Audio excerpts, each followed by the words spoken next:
Billy Napier.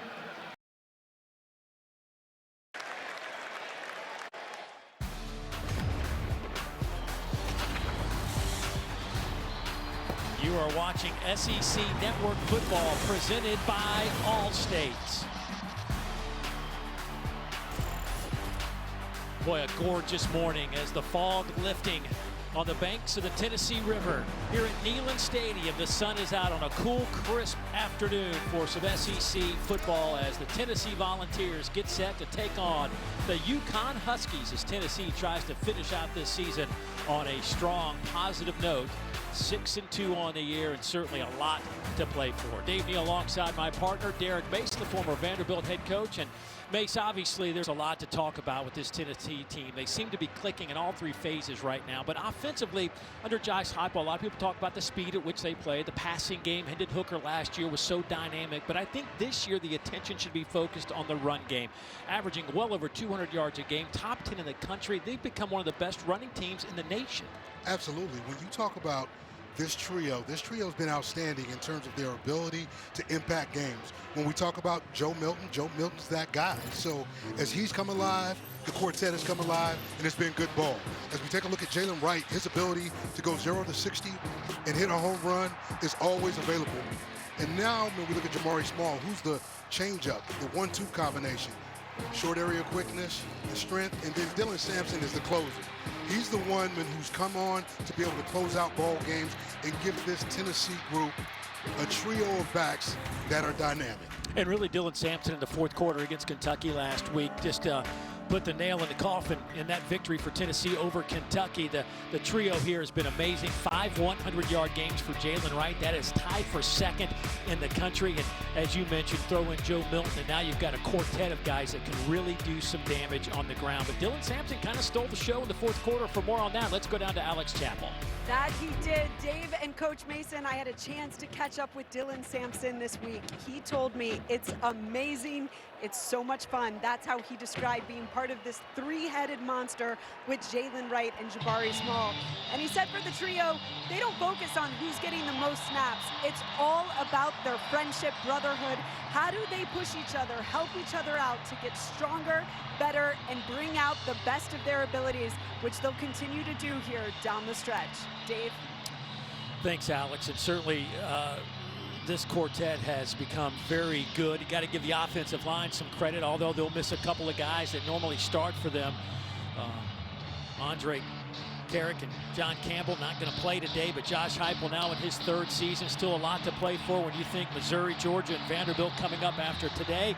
He'll match wits with Jim Mora, who has, of course, spent a lot of time in football in the National Football League and at UCLA, and now in his second year at UConn. Took him to a bowl, one of the great turnarounds in college football last year, but this year has been a bit of a struggle. They have been in a bunch of one-score losses this season, but 1-7 as they head here to Knoxville as one of the few independents remaining in college football. UConn won the toss. They want Tennessee to have the football first, so they'll get it in the second half. And here come the Vols out of the back of the end zone. And a big collision at the 15-yard line, and that is where Tennessee will take over after a 14-yard return. So here comes Joe Milton III, the fifth-year senior who has, the last 2 weeks, been on an amazing run. 74% completion percentage, almost 500 yards, 3 touchdowns, and no picks, and last week was phenomenal. Yeah, Joe Milton right now is on fire, and he's playing at a pace and a rhythm that he feels comfortable with, but look for him early in this ball game and to get some touches to get himself going. Jalen Wright will get the start at tailback behind Joe Milton. They will hand it to Jalen Wright. He'll get it out to the 17-yard line. Last week, this Tennessee team played a physical Kentucky team, and I think the way they won that game by running the football, playing physical, defense was fantastic. And here goes the run game to start it here in the first quarter. That is going to be a touchdown for Jalen Wright. 82 yards. We talked about his ability to go yard, and that's exactly what he does on the second play of the game.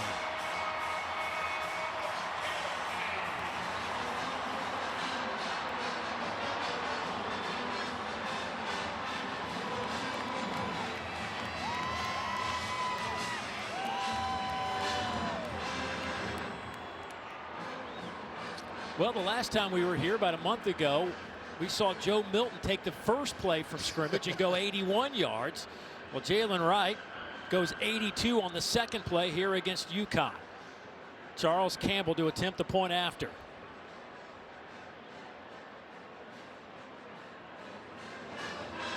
Snap is good, hold is good, and the kick is good. And Tennessee doesn't take long.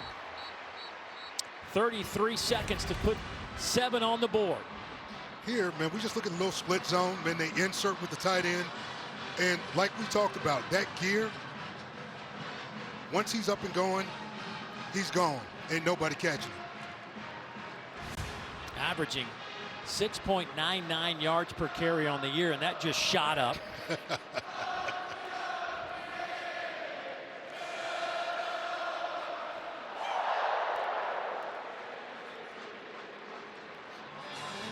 Well, you see what Tennessee's, they have scored on 7 of their first possessions through 9 games this year. They have been off to a quick start in the first quarter. They've outscored their opponents.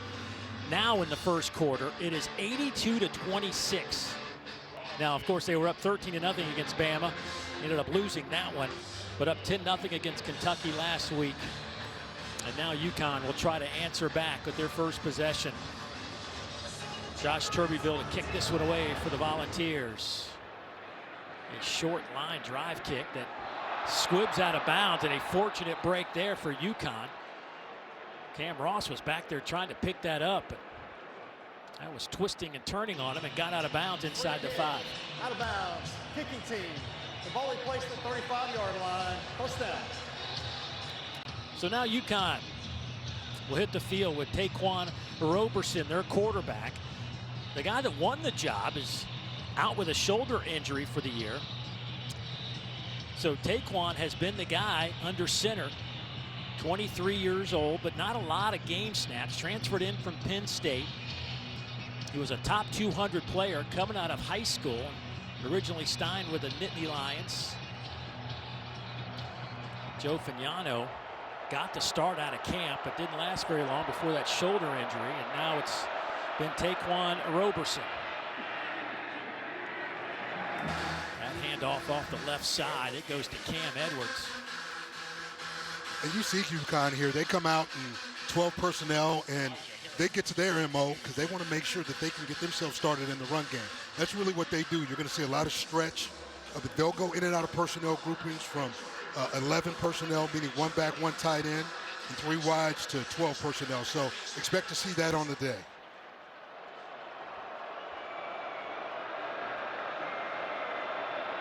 So a gain of 2 on first down. Roberson to throw, coming near side, high and incomplete. He was trying to hit Brett Buckman. Gabe Jeudy-Lally in there for Tennessee to break up the pass. Critical third down. Now this is a spot where Coach Moore didn't want to find himself. They wanted to make sure that they could stay ahead of the chains. It's third down. They're going into territory, man, that's very much in the favor of Tennessee in terms of pass rush. 4 down, single safety look defensively for Tennessee. A little check. UConn going to a formation into the boundary look. Still single safety. We'll run it to the right side. A little bit of room to run there for Edwards, and the hole quickly closes down. Aaron Beasley making another play. His 49th tackle of the year. Kind of the quiet leader of this defense. A lot of smoke and mirrors there in terms of the movement, the checks, but really the UT defense not fooled. Great play by Beasley, forcing a UConn punt.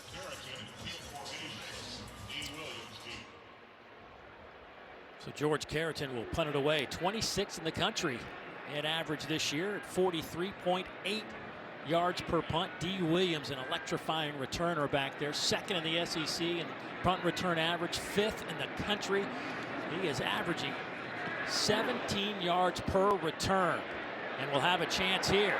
Catches it around the 10, and D is tripped up at the 17. Good special teams coverage by UConn after a 50-yard punt. Fireworks already early here at Neyland Stadium as the Vols lead at 7-0.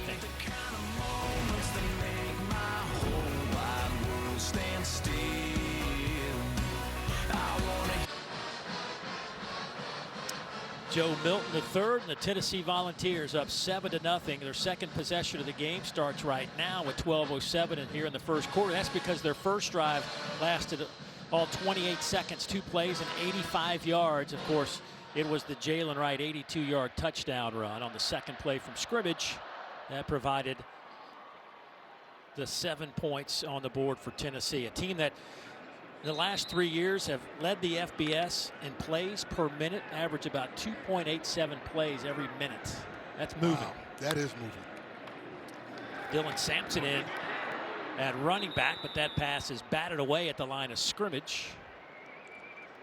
It's a nice hand up by Eric Watts. I mean, you get a chance to see exactly what that length can do on the edges for UConn.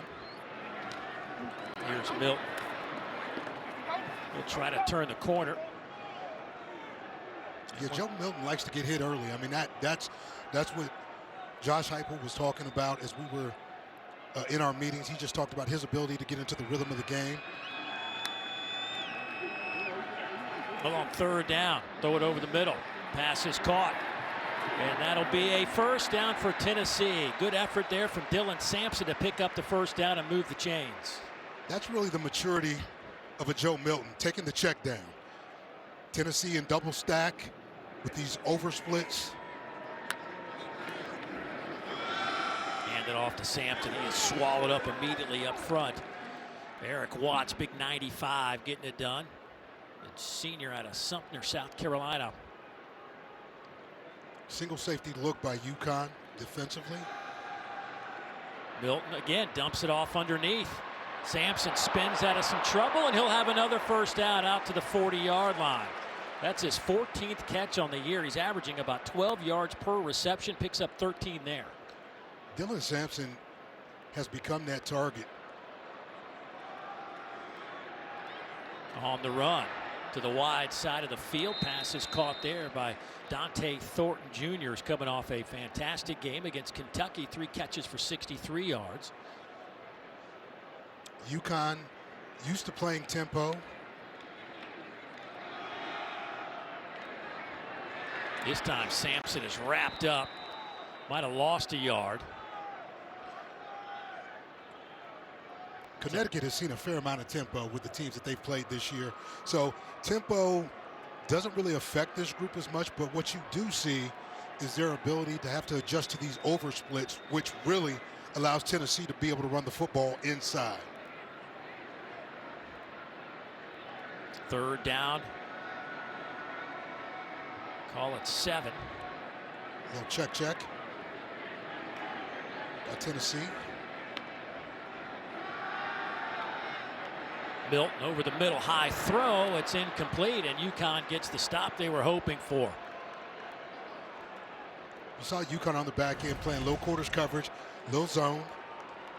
Just trying to make Joe Milton go through his read progression. Just a little off with the throw, but really good coverage. Great opportunity for UConn to get off the field and now get the ball back to their offense. Jackson Ross to punt it away. He's 6th in the Southeastern Conference in average at 43.5. Cam Ross back to return. Cam will field at the 15 and get dropped at the 16. Good coverage by Tennessee. 9:36 to go here in the opening quarter. It's a 7-0 Tennessee advantage.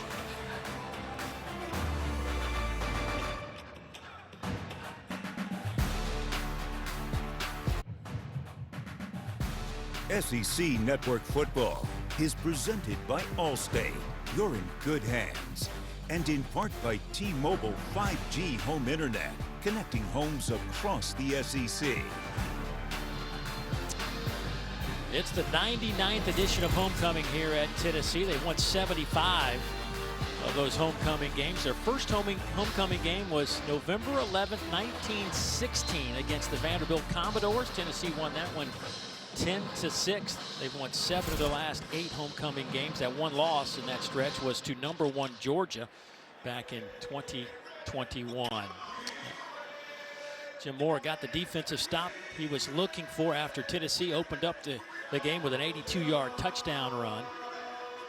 Had a nice conversation with him this week about his team, and certainly it's been a struggle, 1-7, but he has really enjoyed this group of guys that he's coaching. They've brought it, despite their record, every single week, and they come ready to play. He feels good about where they are mentally every week.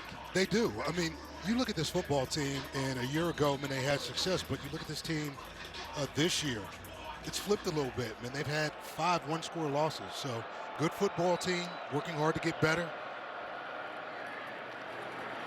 That handoff goes to Cam Edwards. Yeah, they're coming off a loss to Boston College last week on the road. They lost 21-14.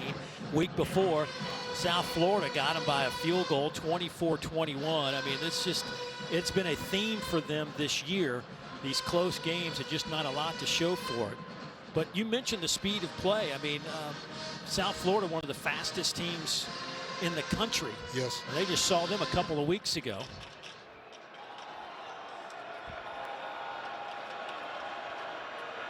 Second down and 8. Whistles will stop this one. Flag on the near side. Looks like UConn. Somebody popped up early. False start. Offense, number 3. 5-yard penalty. Second down. Porter on the outside, trying to get a little bit of a head start. And when UConn talked about their offense, Nick Charlton, their offense coordinator, said that, you know, it's a pro spread offense. I mean, they've worked hard to try to mix and match just due to injuries. But what we've seen is that this group has competed and tried to find a way to manipulate defenses and give them some problems. And I'll talk about that in a second with Tim Banks. Quick slant. There's Gordon on the outside and made the catch out around the 19, driven back, but his forward progress will be spotted at the 19. Danico Slaughter there to make the play. Yeah, defensive coordinator Tim Banks for Tennessee said, like, this group gives you some issues, some unscouted looks, some two-back looks. It was going to be important that this group, being the Tennessee Volunteers, be smart, okay, communicate, and get aligned so that they can do what they do, which is get an opportunity to rush the passer on third down. And that's what they're looking at right here. 4 down linemen for the Volunteers. Setting up the screen. Here's Edwards. He has the first down and a whole lot more, but a nice, perhaps touchdown saving tackle on the outside. Well done there by Beasley to come make the play. And that's one of those unscouted looks that we talked about.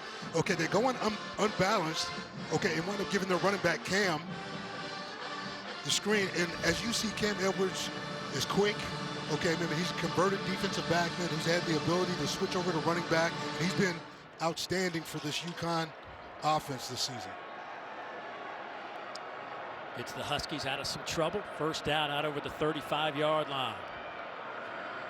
A little throwback.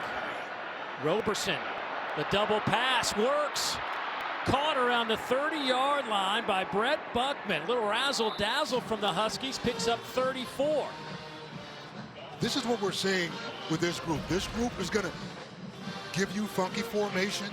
They're going to get you off balance with their unusual alignments, whether they go unbalanced, whether they go FIB. Right now, I mean, they're in a two-back look, and they keep moving personnel grouping. So watch for Tennessee. I think they're going to look at this play, Coach. I think so, too. Considering whether that's a backwards pass or forwards pass. That second pass we just saw, it looked like it might have. Maybe the forward pass.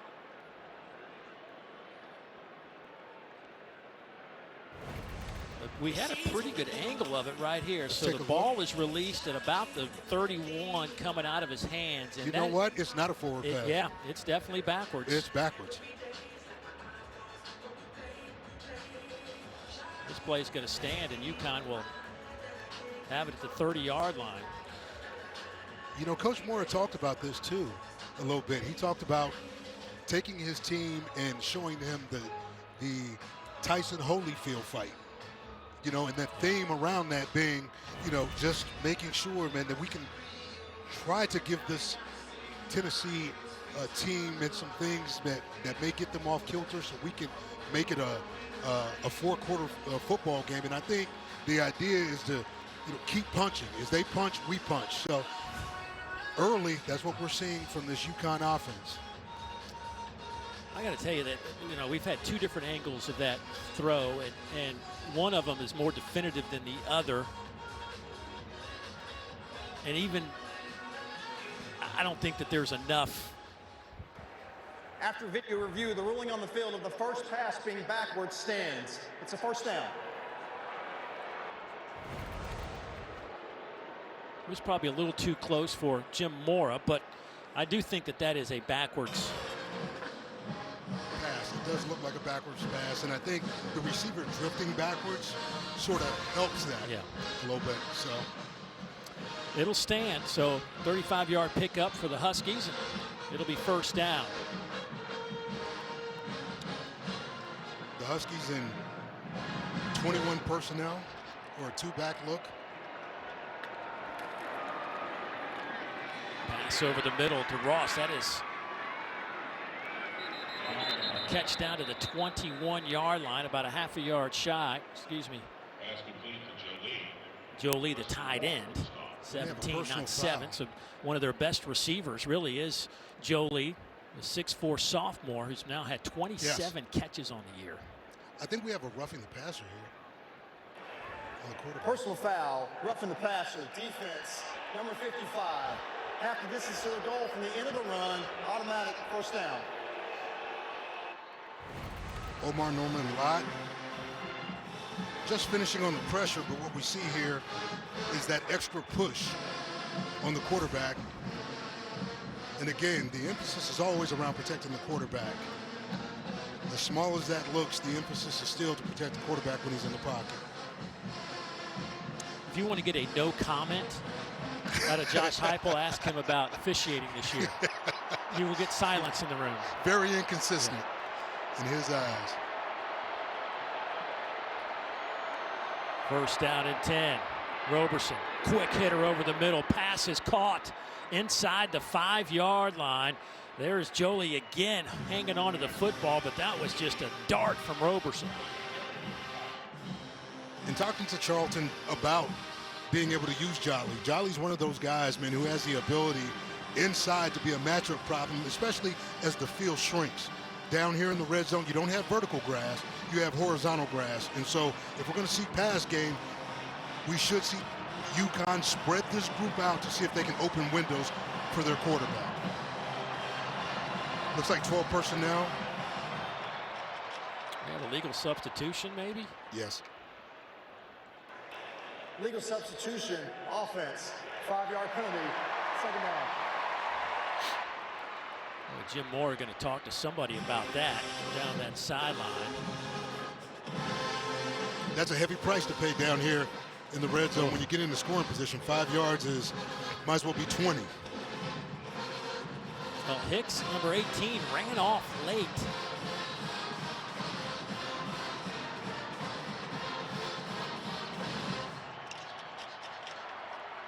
So now it'll be second down. And looks like 11 personnel. They're in a condensed set offensively.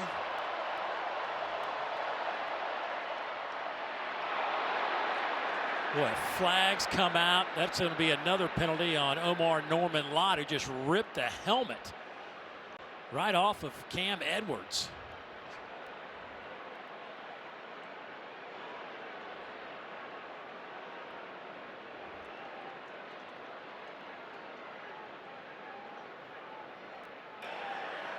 Personal foul, face mask, defense, number 55. Half the distance of the goal from the previous spot. Use 0 and they remain in the game. First down. And here, nice job by Omar Lott, just in terms of being able to beat the block, the disruption. But for him, it got on him fast, and you can tell that it surprised him. And his reaction was to grab, and unfortunately, man, he grabs at the helmet, and it's a costly penalty for the Tennessee Volunteers as UConn starts this series inside the 5. So first and goal now for UConn. 2 tight end set.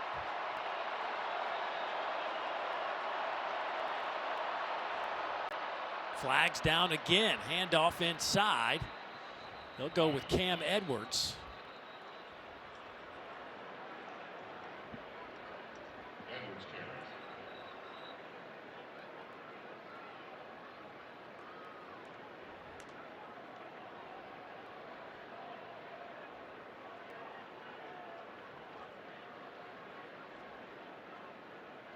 Well, there's a lot of people on the field, a lot of discussions all over the place amongst coaches, amongst officials, amongst players. It looks as though Yakari Walker, the center, 51, also a little banged up on that play. Offside, defense, lined up in the neutral zone. Have this is the goal, remains touchdown. The offside was number 20 defense.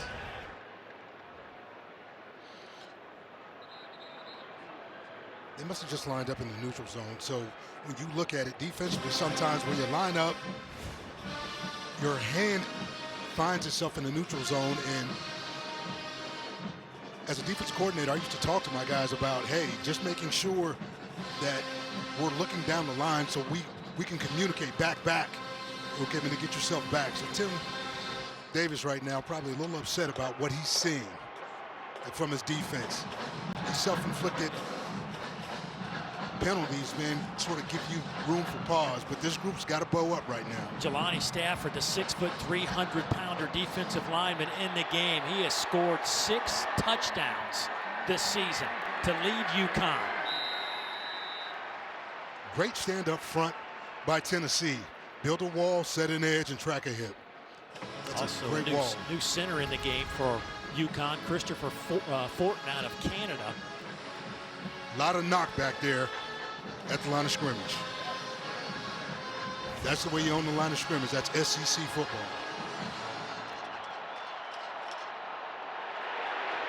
Boy, it looked like there was some trouble with the snap as Roberson was slow to get out from underneath center. And again, we just brought it up.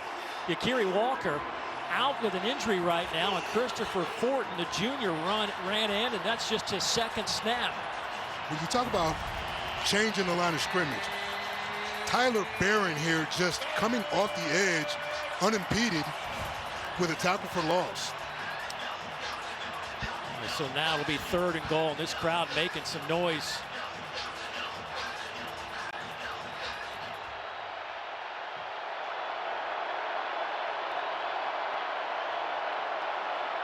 High snap. Roberson to the corner. Incomplete. He was trying to hit Porter. Gave Judy Lally it back there in coverage, deflected it away.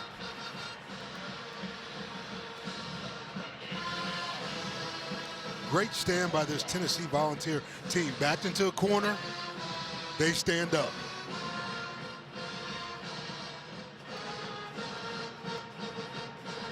So a 22-yard field goal attempt on the way.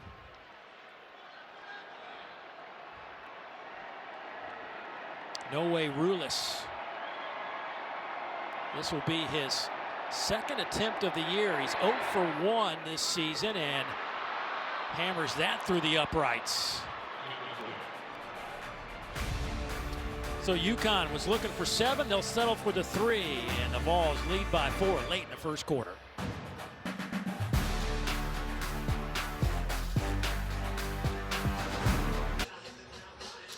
Well, coming up next, 4-4 Auburn, coming off a win against Mississippi State, will take on Vanderbilt in Nashville. And we cap the day with the Bulldogs hosting a Kentucky team looking to snap a 3-game losing streak. Mississippi State and Kentucky is our SEC Saturday night matchup. Both games always available on the ESPN app. Boy, we saw Auburn last weekend, and they were a completely different team.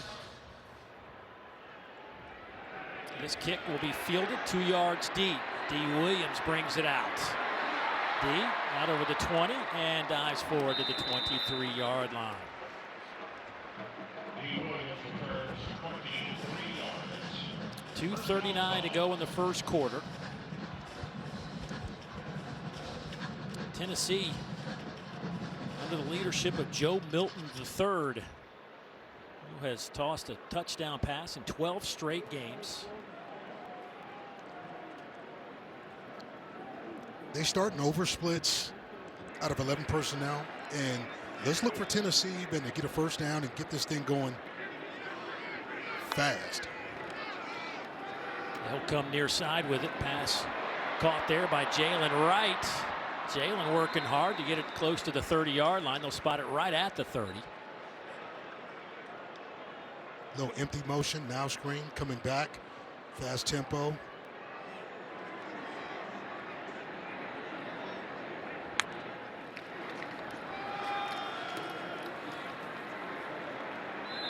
Handoff. Just shy the line to gain. It'll be third down at about 1.5 yards, maybe 2.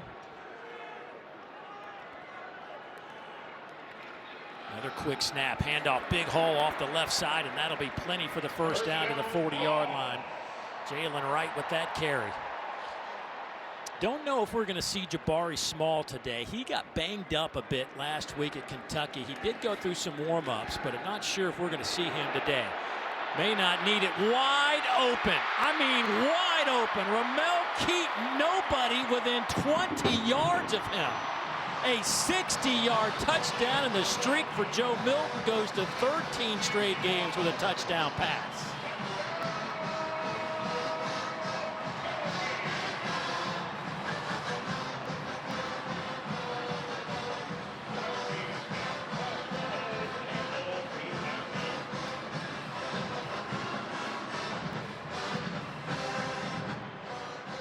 I've seen some wide open receivers, but that may be a whole new level of wide open. Just some miscommunication on the back end.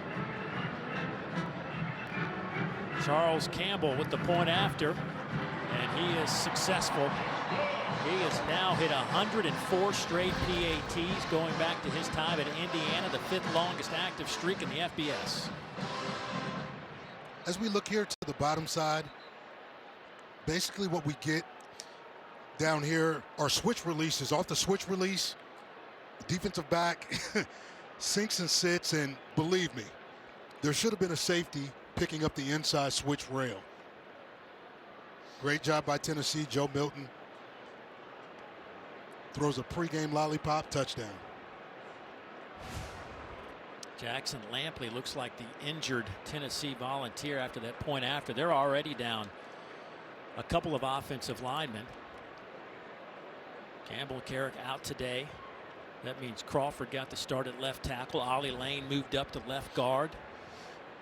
Cooper Mays, though, has been back in this lineup now for a few games after missing first portion of the schedule. And coach is talking to us about how important it is to have Cooper Mays at center. He is the quarterback of that O-line and demands respect from those on not just the offensive line, but on the offense in general. But still, you can't keep losing bodies like this down the stretch. You know, when we talk about ability and depth, the best ability is availability. And so, you know, coaches are constantly, you know, talking about rotations and how guys work. But to get a guy like Mays back, he sets your offense. He's able to sniff out pressures, and he can tell the difference between 3, 4, and 5-man fronts. And right now, you know, Tennessee is next man up in terms of who's playing for them up front, but to have Mays leading that charge really gives this offense a lot of confidence that he'll make it right. Good to see another big play if you're a Tennessee fan from your wide receiver core. You've been missing a little bit of that with Brew McCoy out with an injury and Dante Thornton last week. Maybe they felt like that was his breakout game. Now you get the big play from Keaton. You know Squirrel White's a big play waiting to happen. Correct. And to see any of these guys, you know, have success early, it benefits the Tennessee Volunteers. This group is capable. I think every opportunity for them to push the ball down the field gives them confidence. But right now, man, you're seeing this offense just sort of doing what it's done over the last 2 weeks, which is create opportunities with this quick tempo to be able to strike fast. 60-yard touchdown pass a moment ago. Also have an 82-yard touchdown run from Jalen Wright in this game. And Tennessee's lead is now 14-3. It's good to see Lampley walk off under his own power, albeit with a limp, but hopefully he will be okay. We'll try to get an update from Alex Chappell down on the sidelines today. 1:38 to go here in the first quarter. Turbyville to punt it away. Cam Ross back deep for the Huskies. And this kick will sail a couple of yards deep. Ross brings it out. And he is hit just across the 10-yard line and dropped there. And time for us to get an update and head to the studio. PB, what's going on, my man? Dave Neal, how about this? Arkansas already up 7-0 against Florida in Gainesville. Not a pick six, but a strip six. So Arkansas goes up 14-0. Gators would answer with a quick touchdown. And then how about this? Graham Mertz finds Trey Wilson to tie it up. A shootout down in the Swamp. A little bit different than that 7-3 score a couple of weeks ago with Mississippi State for the Hogs. Absolutely. I mean, what we're looking at in this ball game looks like a ball game. Everybody probably thought that thing would somewhat be a track meet or maybe a boat race, but really, man, it's two competitive teams fighting hard late in this SEC season for relevance. Of course, 2 weeks ago, after the loss to Mississippi State, Arkansas head coach Sam Pittman changed up his coordinators, let Dan Enos go. Kenny Guyton now taking over play calling duties. And pass is caught on the. Again, Jolie, look at the young man work hard. Boy, the coaches couldn't say enough nice things about that young man in our meetings, and we can see why now with our own eyes. Kind of a flex tight end, a former high school wide receiver. A little misdirection action here, but they come with a little zone stretch. Nice completion to Jolly, but look what he does after the catch. You know, to have a 6'5", 256-pound tight end move like that, I mean, that's pretty impressive. But continue to see and watch for, like, UConn, okay, to give unbalanced looks in different formations. Right now, in an unbalanced look. Second and short. Go with Mitchell. Flag down on the far side of the field. We'll see what that's all about. That was plenty for the first down. Bryson Eason makes that stop. Illegal shift, offense. 2 players in motion and did not reset. 5-yard penalty, second down. Yeah, top side, but you can see the movement. Not enough time to reset here. So between the receiver and Jolie, you got to have opportunity, at least 1 second to reset. So from 2nd and 1 to 2nd down and 6.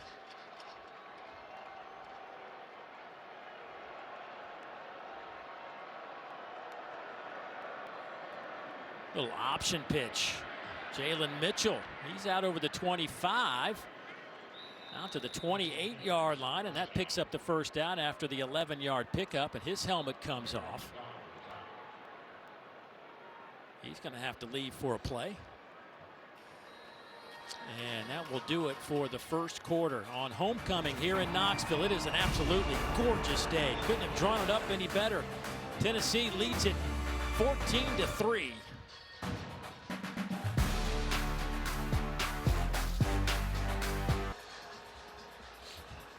SEC Network football is presented by Allstate as we get set to start the second quarter. 14-3, Tennessee out in front. And hey, all is not lost. There is still an outside shot. Tennessee can be in the mix in the East, but a lot has to happen. Of course, Missouri would have to go into Athens and knock off the Georgia Bulldogs later today. But certainly a lot to play for Tennessee, sitting here at 6-2 right now. And some really good games. Missouri and Georgia stared them in the face. All good games. The big thing is just control the controllables. Do what you can do to take care of business. And another flag comes in. Well, we have seen a lot of flags today. It has not been a pretty game. Our referee today, Kyle Olson, has been a busy man. Yeah.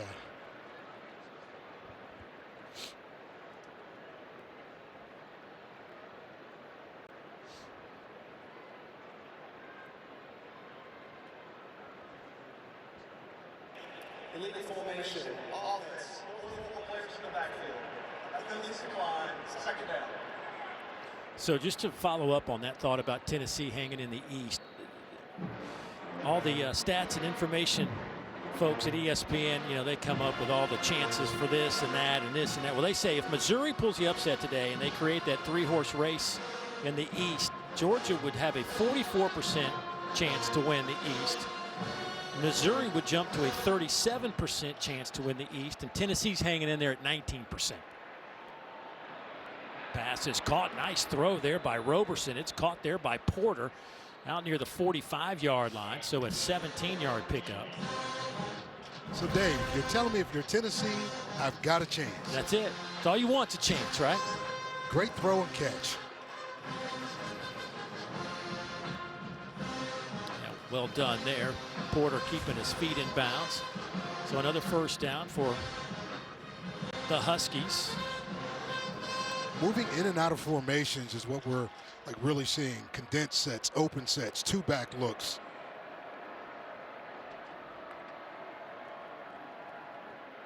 Handoff left side. Victor Rosa, who's been hurt, didn't expect to see a whole lot of him today, but he is back on the field.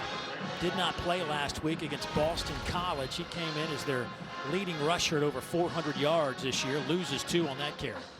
Yeah, Tyler Barron just on the edge. Man, look at his ability to get to the long arm and just control the edge for the tackle for loss.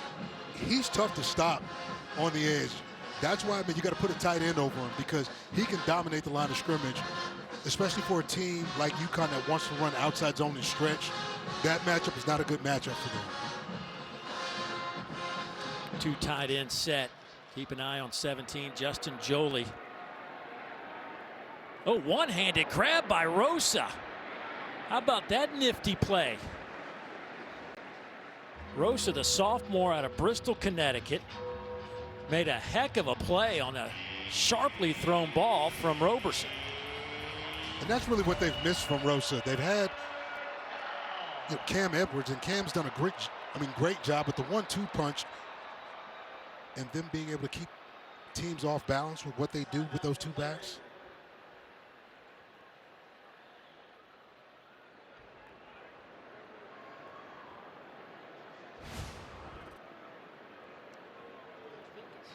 Rosa averages over 5 yards per carry. Injured against South Florida. Led the team in rushing last year, and a vital cog to this offense. We'll step aside for a moment.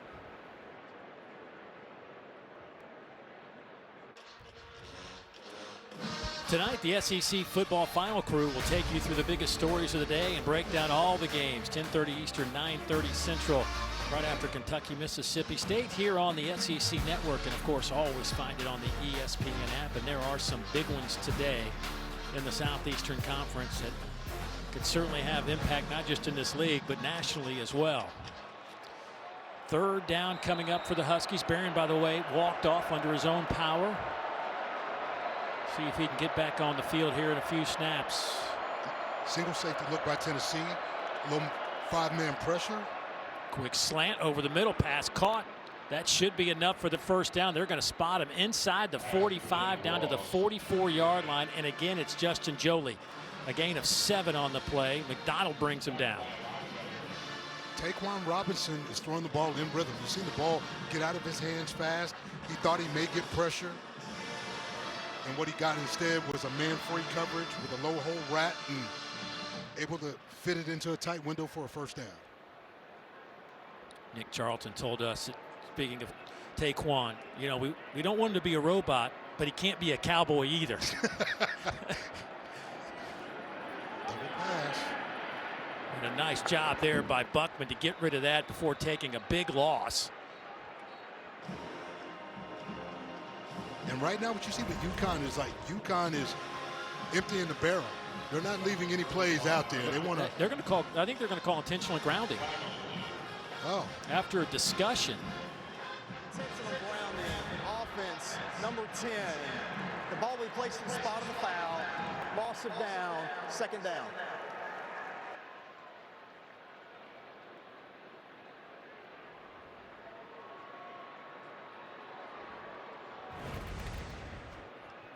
As we take a look on replay, there's the throw. don't know if the ball ever made it past the line of scrimmage. You know, he was outside the tackle box, check that, and the ball has to get past the line of scrimmage, and it was just hard to see where that ball left. It was. It field was of hard play. to see where it went out. Handoff left side goes to Jalen Mitchell. Jalen, the transfer from Louisville, a grad transfer. They really like him, but the problem with Jalen this year is he's coughed up the football a little too much for the coaches' liking. And this is a group, man, that looks to protect the football. They don't turn it over much, and that's part of what they do. Tyler Barron back on the field now defensively. Barron already 3 tackles, a couple behind the line.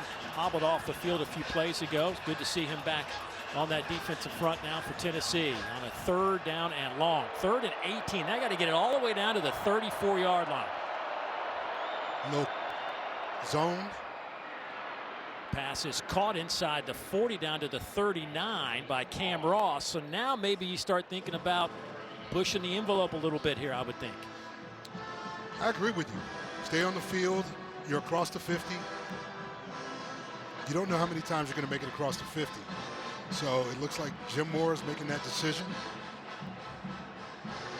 So 4th down and a short 5. They got it to 4th and manageable, 5 yards. A little 3-by-1, 4-by-1. Motion to 2-by-2. Buckman comes in motion, sets up in a near side slot.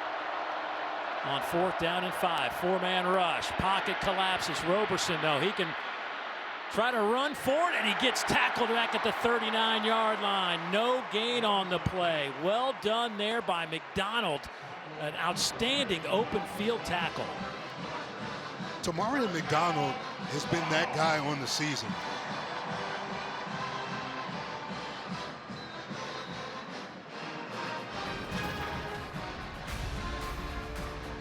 McDonald coming out of nowhere to tackle the elusive Roberson and get the football back to the offense. Close one between Notre Dame and Clemson. A lot going on, some important games around the country today. And here Tennessee trying to wrap up their non-conference slate. They have been really, really good here at home under Josh Heupel. Matter of fact, they've won 13 straight, 16-3 overall under Heupel here at home. It's impressive, you know, to watch the level of consistency by which this group has been able to work. They love playing at home. And really, he couldn't talk enough about the that went on the road to Kentucky last week and what it means to the team in this program. Joe Milton. Flag comes down in the middle of that line of scrimmage.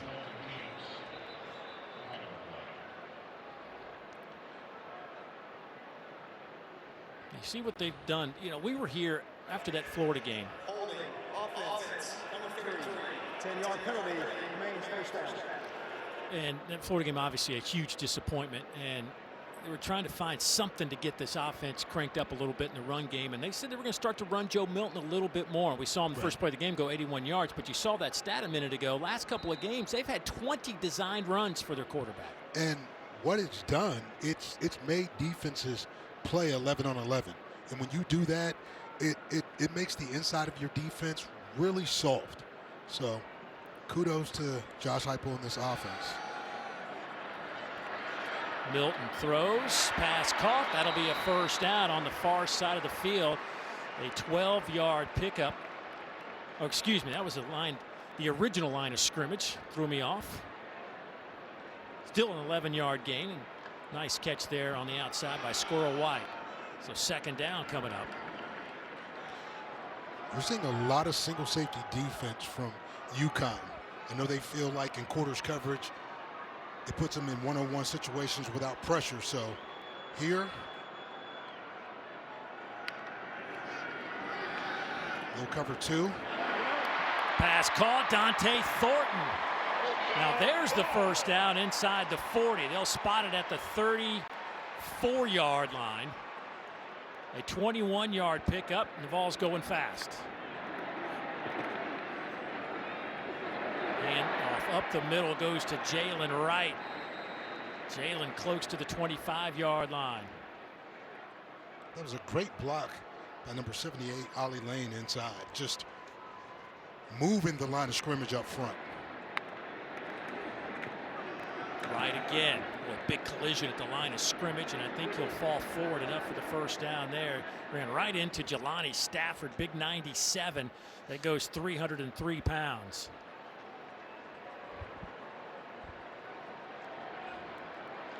Jalen right now with 110 yards, a sixth 100-yard rushing game. But they're going to go to the air here. Pass caught.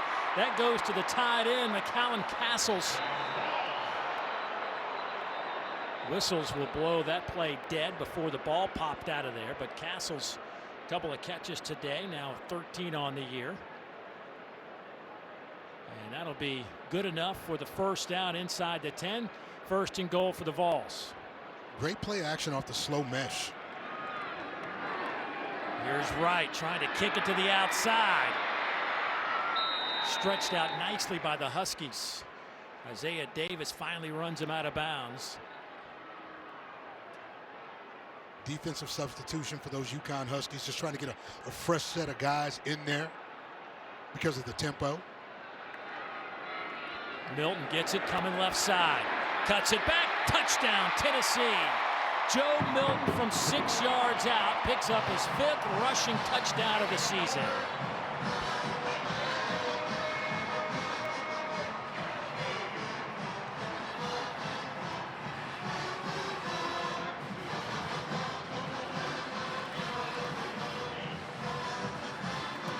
I think it's safe to say the tempo got the Huskies on that drive. It did. I mean, just the culmination of speed, back to the line of scrimmage. Now he's got guys not getting lined up.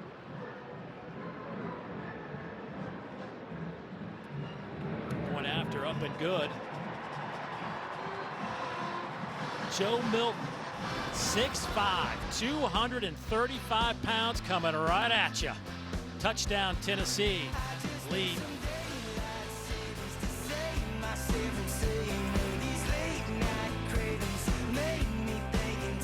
Football presented by Allstate. They've been singing Rocky Top as Tennessee has pushed the lead to 21-3 against the Huskies. 7:25 to go here in the opening quarter. Joe Milton has been really effective again. 8 of 10, 142 yards and a touchdown. He has also just picked up the touchdown on the ground. Remember, coming into this, the last 2 games, he had completed 74% of his passes for 498 yards, 3 touchdowns, and no interceptions. And he just looks like a very confident man right now running this Tennessee offense. This kick will sail into the end zone. Fair catch there. And with that, for more on Joe Milton, let's go down to Alex Chappell. And Dave, after that rushing touchdown, Joe Milton came over to the sideline. He was fired up, giving a bunch of his teammates different handshakes, actually for Milton. And this has been documented, but he has, with his teammates, he knows different handshakes for about 90% of the team. What impresses his teammates the most is that he can remember all of them. But why he does it, well, he told me, your teammates, you treat them like family. This is my family here in Knoxville. Every one of these players that I work with every day, they are so important to me, and if I can find a way to make them feel special, that's how I can be a leader on this team. Well, he is definitely doing that right now, leading this Tennessee team. Here's Roberson, nice pass. Jolie with another reception. He's into Tennessee territory. Give Roberson a bunch of credit for hanging in there, making a tough throw, a 30-yard pickup. They're doing a good job, again, of hiding Jolie. Sometimes he's in the slot, sometimes he's outside, sometimes he's in the backfield.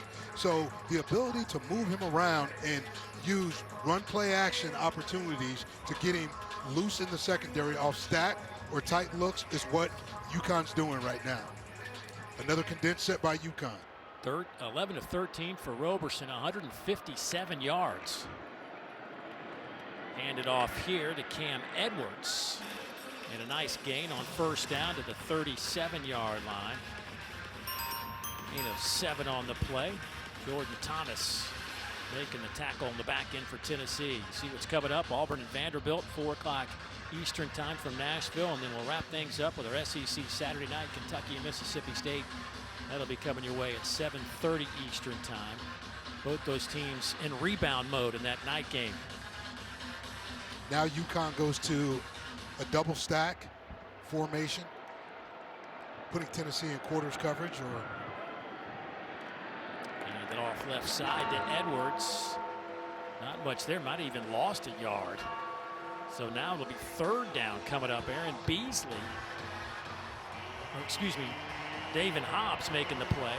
The true freshman getting a lot of snaps here in the first half. Expect some form of man coverage by Tennessee here. Just trying to make sure they get body on body. A little single safety. They're tracking the motion. Coming this way with it. Man-to-man coverage. Throw on the run by Roberson as he goes flying into that Tennessee bench. Buckman was the intended target. They tried to flood that side, and obviously Joe Lee, the tight end, was in the area, but Tennessee had good coverage. Good man-to-man coverage. They leveraged receivers, all played outside leverage. There was really no place for Taquan to go. Good defense, and that's the chess game that we're seeing between Charlton and Tennessee defense coordinator Tim Davis. George Carrington will punt this away. D. Williams stands at the 10-yard line if he has an opportunity here on a short field to get his hands on it. High end-over-end kick, and Williams will let it hit around the 5. And nice catch with the back to the little Willie Mays action by Noah Plack. Well done. Hey, timeout on the field, 21-3. Tennessee out in front.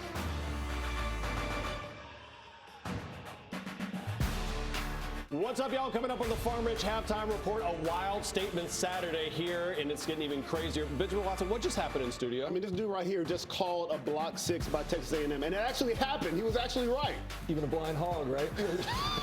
Blind squirrel finds a nut. I think that's the actual blind statement. hogs find nuts too. Yeah, that as well. So yeah.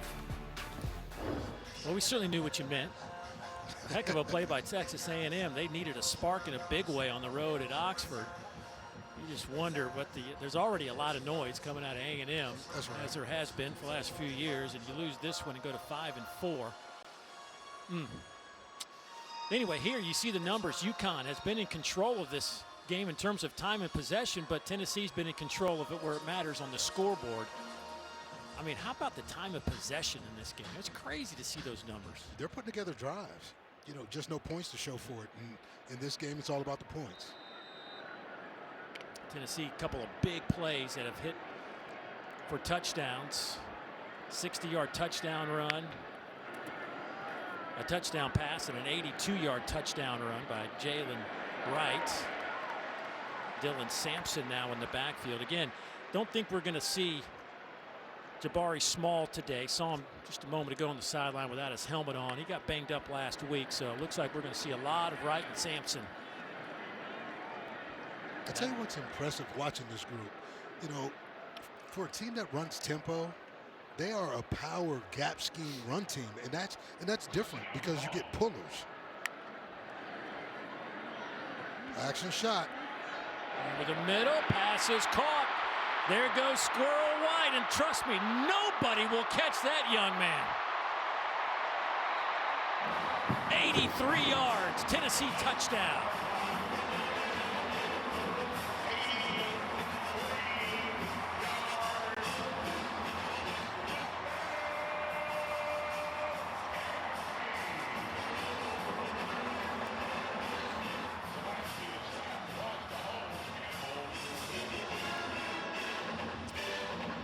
Been big play after big play after big play for Tennessee on offense, and that's how you get the time of possession skewed the way it has skewed today. Those one-play drives. Charles Campbell's point after is good again, and it is 28 on the board now for Tennessee, 28-3. We look at the pocket, but here running the dig. What a throw to be able to hit Squirrel on the move. When you hit him in between the hashes with single safety defense, he'll run away from anybody in the country. Look at him go. Boy, Man, Joe Milton in his bag. And if you can hit Squirrel White in stride, there aren't many in the country who are going to chase him down. They can't do it. He outruns angles. Another Tennessee injury.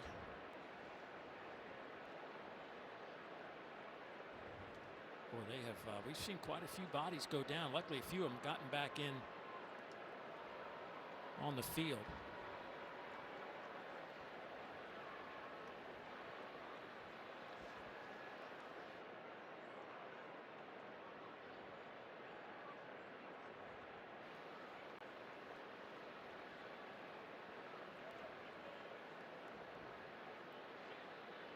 You know, offensive coordinator Looks Joey like Halsley, man, he's been incredible just in terms of what he's been able to do with Joe Milton. Both of these two, man, have come together. Man, they're starting to make sweet music. You know, it looks like really good football from these Tennessee Volunteers, and it has everything to do with finding out what Joe likes and what's comfortable for Joe. Beside Reddick, backup offensive lineman, as the young man down is Josh Heupel out to see what's going on.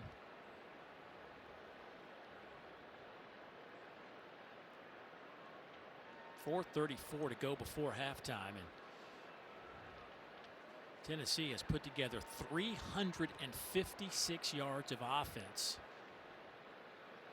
UConn's at 167, but 157 of those 167 are through the air.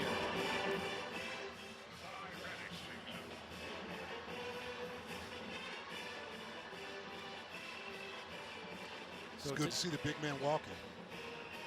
So today, you've got Wright with an 82-yard run on the second play from scrimmage. Then Joe Milton hit Ramel Keaton for 60 yards on a touchdown pass.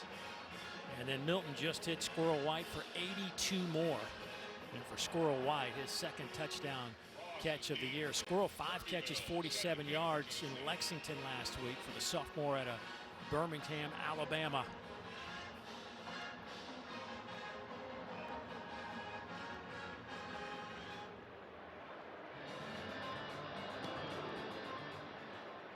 That kick is a line drive.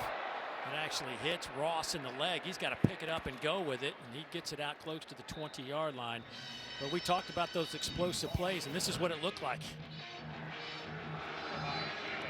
Inside run, man. The ability to go 0 to 60. We've talked about Jalen and what he is, and then to come back and see the shot over the top, wide open,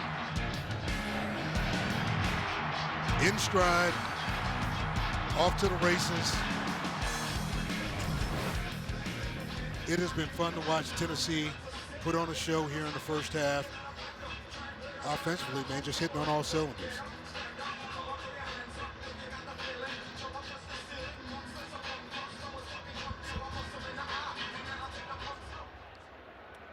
Give a lot of credit to this UConn offense, man. They've been able to formation and take some play action shots.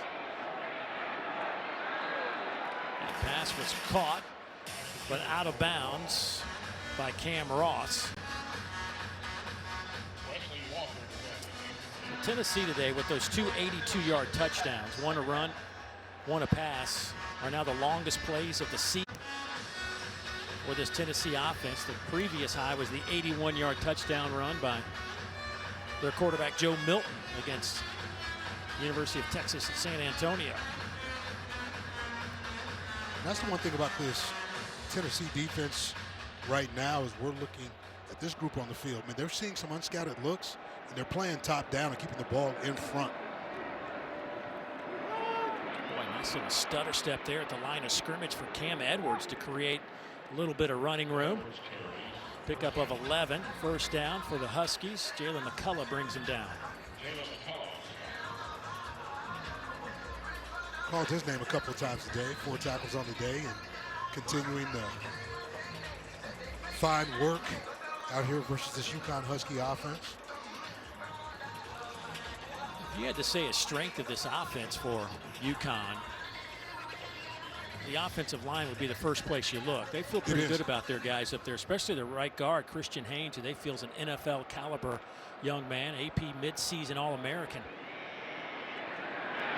Loose football on the deck, picked up by Tennessee. This will be a touchdown by Tyler Barron. 23 yards. 6 more on the board for the Vols.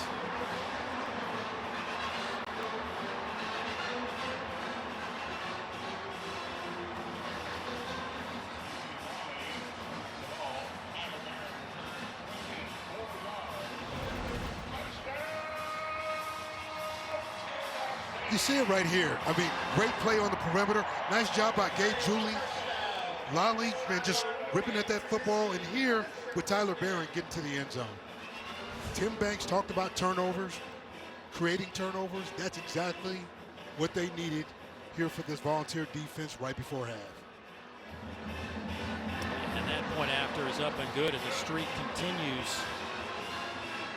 for Charles Campbell, now up to 107 straight point afters. But Tyler Barron, who left the game earlier, a little nicked up. You know, you talk about fundamentals. Look at the edge that gets set out there. And Gabe Judy Lally here with the strip, and then Tyler Barron. This is what good defenses do. They build the wall, they set an edge, and take away the football. Boy, and for the third straight point after for Tennessee, an injured offensive lineman. This time it's Addison Nichols.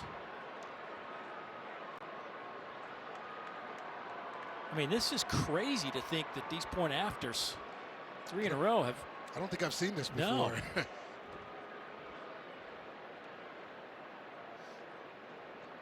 Addison, certainly a big boy, another freshman. But you know what's changed a little bit, and like a lot of people don't talk about it, but the overlocking of knees now, okay, in those looks and how they overlock, and really the pressure that comes when you get hyperextensions, right? Because guys have their knees locked out and they're trying to step down, but you got a lot of bodies in there. So I don't know if that's the issue, but it's definitely something that we've seen here today in sort of bunches. And again, Josh Heupel makes that walk.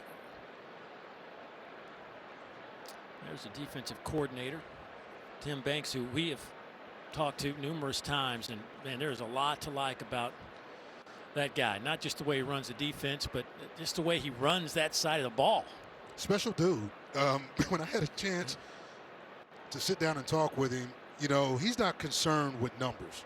He doesn't care about numbers. I mean, for him, you know, when you look at their defensive stats, you know, I mean, they're pretty good versus the rush. I mean, you talk about being 19th in the country versus the rush, 25th overall. You get plays like that create some points for the offense, always a bonus. But this defense held Ray Davis last week to just 42 yards on the ground, less than 3 yards per carry. Davis, of course, leading the SEC in rushing, so forced Kentucky to throw. Now, Kentucky did. Devin Leary looked really good for Kentucky at quarterback, his best game as a Wildcat.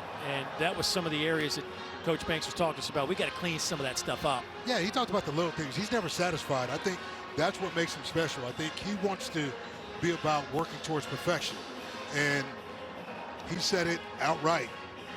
If comfort is the goal, success will never be attainable. So this group is playing hard. They continue to hone their craft in and get good at what they do. That kick will sail into the end zone. UConn will come back out with 3:30 to go before halftime, trailing 35-3. Hey, tomorrow afternoon we'll have the Women's Soccer Tournament Championship match for you right here on this very network, and of course on the ESPN app, as Georgia and Arkansas will square off. Arkansas has had an unbelievable run this year. It'll be the top 2 seeds squaring off for the title. That'll be tomorrow at 2 o'clock Eastern time from Pensacola, Florida. Hope you can join the network for that championship Sunday. You know, tough thing about getting a score is that you're right back on the field defensively. But this group is up to the challenge. Victor Rosa in at running back. Roberson will keep it himself and get back to the line of scrimmage around the 25-yard line. Really, Tennessee not fooled with the option look and being able to play responsibility football off the edge.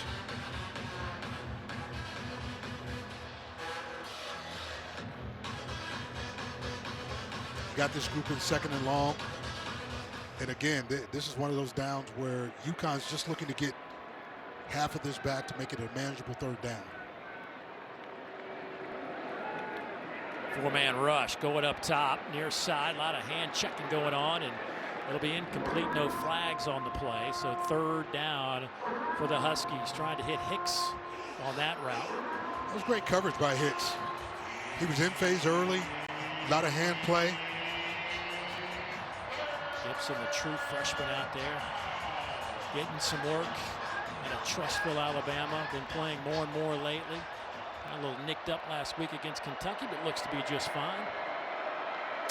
3rd down and 11.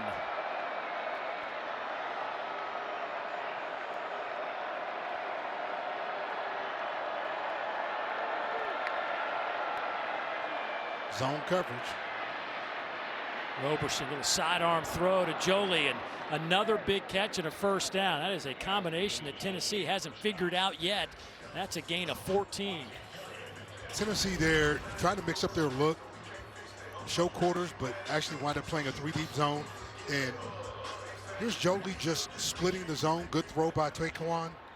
1st down. 3-by-1 formation. Low pressure. Pass caught near side by Buckman. He's to the 49-yard line, actually the 48-yard line, about a yard shy of the 1st down. That was a nice look off by Taquan. Starts to his left, comes back to his right, puts the ball right on the money.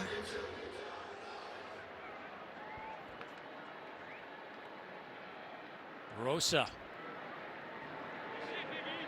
And he'll pick up a couple of yards, enough for the 1st down. Elijah Simmons on the tackle for Tennessee. See UConn using a little tempo of their own.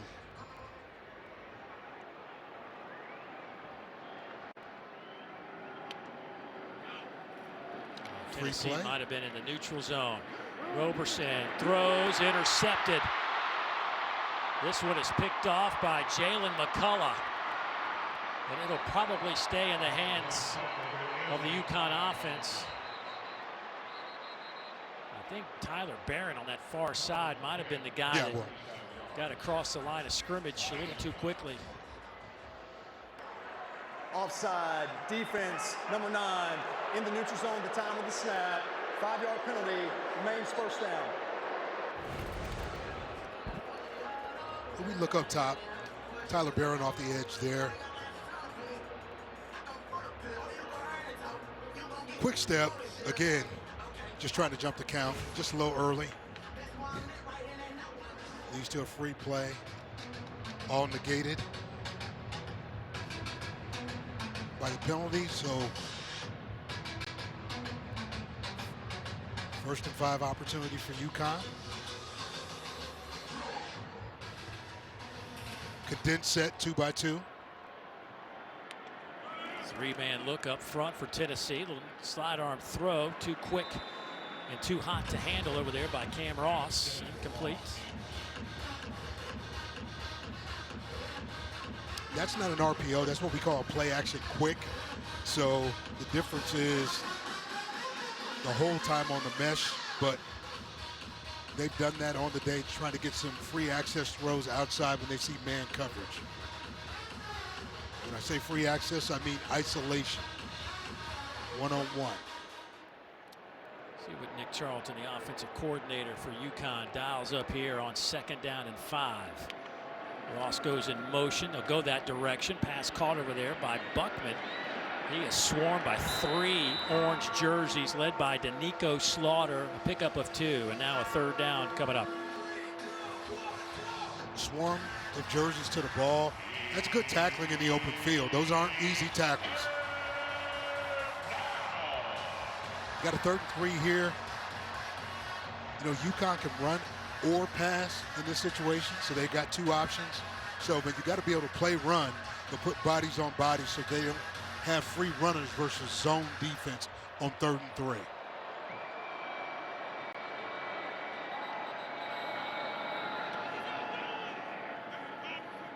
Little timeout by Tennessee.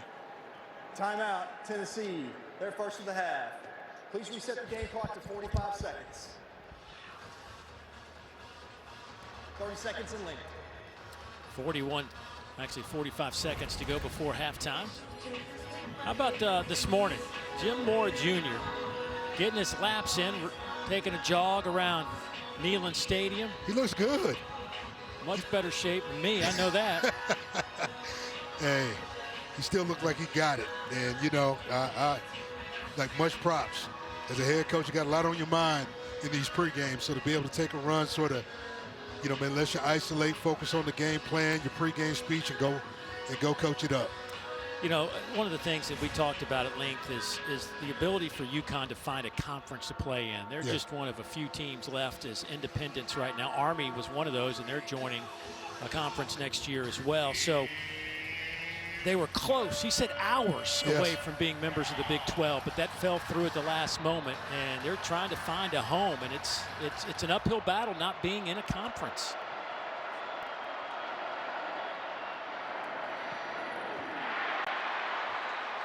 Knocked down at the line of scrimmage. Was that Eason in there putting the big paw up in the air? But really back to that point, Dave, is what you were talking about. It's really tough. You know, when you're looking at NIL and the way college football is shaping up with the landscape of it. Interesting and yet challenging for these UConn Huskies. Challenging right now for offensive coordinator Nick Charlton, who just a little frustrated, as you can see. Been a tough first half.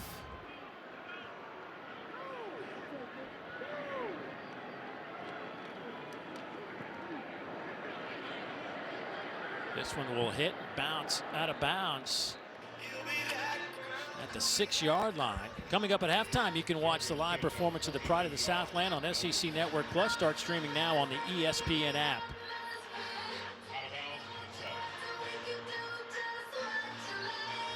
Tennessee's 35 points, the most they have scored in the first half this year. The previous was 31 against UTSA. And this is a game, I mean, let's be honest, I think that the coaching staff was hoping to get some of the younger guys in, because this might be your last real chance to see some live reps from some guys that you might want to lean on next year, or even maybe get some reps, because it's a tough road coming up for this Tennessee team with the likes of Missouri, Georgia, and then finish with your rival Vanderbilt here on November 25th. Yeah, reps matter. Big hole on the left side. And a big collision at the 25-yard line. Malik Dixon-Williams picks up the tackle on Dylan Sampson. UConn's back on the ball, split safety look. They'll cover 2. Pass caught at the 35, out over the 40 to the 45-yard line. That'll stop the clock for just a second, and Tennessee wants a timeout in the process. Ramil Keaton on that catch. A 21-yard pickup. I mean, Joe Milton says he can throw a football 90 yards. So they are clearly in his range to sail one down the field, maybe get one a little bit closer, but with that arm strength, they are in Hail Mary territory for sure. You know what's been neat to see is Joe Milton being able to recognize single safety versus split safety defenses. Right there versus cover 2. He takes the open hitch on the hash, flips it out there, and it just keeps the chains moving. Again, right now, just recognizing everything that he sees. The game, you know, is slowed down, and right now he's playing a video game. He's having fun out there. Boy, it has been a video game, to say the least, for Tennessee. Their offensive numbers, they're up over 400 yards. Or right at it, 394. Milton looking, dumps it off. And now they're up over 400 yards here in the first half as Castles makes the reception.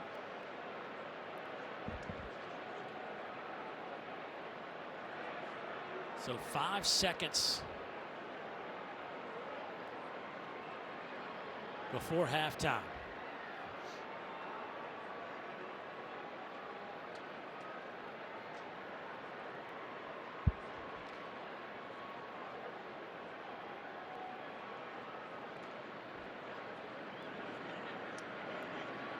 Will they take the shot, or will they look to get out of bounds quickly versus free access? Looks like the shot. Milton airs it out. to the corner of the end zone, and it's incomplete. And that'll do it for the first half. But Tennessee used a bunch of big plays, 3 on offense, 1 on defense, to produce a big first half. 35 points on the board and 402 total yards of offense and a 35-3 score here at the break. Alex Chappell down in that end zone waiting on Coach Heupel to get to her, and he has arrived. Alex? Coach Heupel, starting out, I actually want to ask you about the defensive touchdown. Your sideline erupted with excitement with Tyler Barron's scoop and score. What level of importance, or what can you say about the importance you put on creating turnovers? Creating turnovers, creating momentum. We wanted to do that in this football game. Great for Tyler. He's actually had a couple that have been close to being returned, and we didn't get the call. So everybody's pretty excited for him. Absolutely. On the other side, your offense has been electric. We've seen explosive scoring plays. What do you like about the balanced attack? Yeah, we got 30 more minutes of football to play. There's been a lot of things that we like, but there's some things that we can clean up on both sides of the football. Efficiency on some of the things offensively and defensively. We've got to tighten up in pass coverage. We got to go play another 30 minutes. Thanks, Coach. Well, we'll see if we can get some guys that we haven't seen on the field here in the second half, including a quarterback goes by the name of Nico. We shall see, but right now, time to get it to halftime. PB, it's all yours. Football presented by Allstate, the 99th edition of Homecoming here in Rocky Top. Tennessee leading UConn 35-3, moments away from third quarter football. Dave Neal alongside Derek Mason. And Coach, it was all about the big plays. And I guess if you're Coach Josh Heupel, you got to be happy with your ability to strike and strike quickly. Absolutely. I mean, he's looking at this offense right now, and it's exactly what he wanted coming into this game with a fast start. Big, long, explosive, and frequent. Yeah, and now maybe if you can put another touchdown on the board, start to get some guys in this game that maybe their last chance, an opportunity to get some game action, some live reps, if you will. Time now, though, for Every Detail Counts, brought to you by our friends at Pfizer. And you look at the first half stats, Tennessee's offense just pouring it on, 402 yards of total offense. Now, UConn with a pretty impressive 200 yards. They had the ball for over 21 minutes, but just 3 points on the board. Well, they've been impressive with their ability to move the ball down the field. They've had some explosive plays. They've kept this Tennessee defense sort of off balance a little bit, but really no points to show for it. And that's really what you're speaking to, Dave, just the idea of not hitting it where it needs to be or not getting it where it counts, which is in the red zone. The only thing to slow down Tennessee were the injuries after the PATs, and I use injuries with quotation marks. Exactly right. There's been a track meet out here. These UT balls run really fast. That one sails through the end zone, so the Huskies will have the football to start things off here in the third quarter. Down 35-3. They had some moments. They really did a nice job on getting the football to their excellent tight end, Jolie, who had 6 catches for 78 yards. He's a matchup problem. Again, and they found creative ways to get him the ball, but it's like anything else. You have to have enough balance around him in order to sustain drives, and Tennessee's done a good job of defending a blade of grass and really holding them to almost nil in the red zone. Taquan Roberson, who has struggled against the 2 Power 5 teams that UConn has faced this year, just 46% completions, averaging 122 yards per game, but not today. He's looked pretty sharp, and this one is picked off. As I say that, it is a touchdown for Tennessee. Jalen McCullough hit him right in the belly, 30 yards. You know, the pressure was from Karat Garland, and he did a really good job, man, of getting in the quarterback's face. He released it early. The receiver never looked for the ball, and what we see right here is just an explosive play for a touchdown. On the defensive side of the ball, that's 2 turnovers on the day. Unbelievable for this Tennessee defense.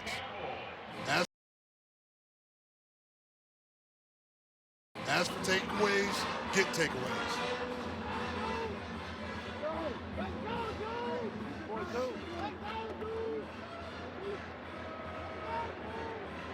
Two defensive touchdowns for Tennessee. Going after is up and good from the Indiana transfer, Charles Campbell. Boy, scoring every which way possible for McCullough on the year. That's his second interception, his first pick six. The pressure, rushing coverage work together. And it's a beautiful thing for Tim Davis in this defense, seeing it all come together.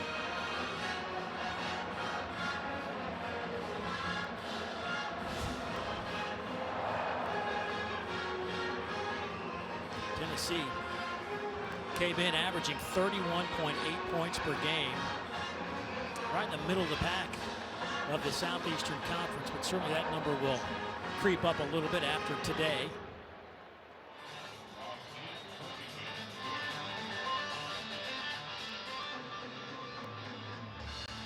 Boy, talk about having a short memory. I hope your quarterback, Taquan Roberson, has one of those. That one is in the end zone and will be brought out to the 25-yard. Let's go down the sideline, visit with Alex, who had a chance to visit with Coach Mora.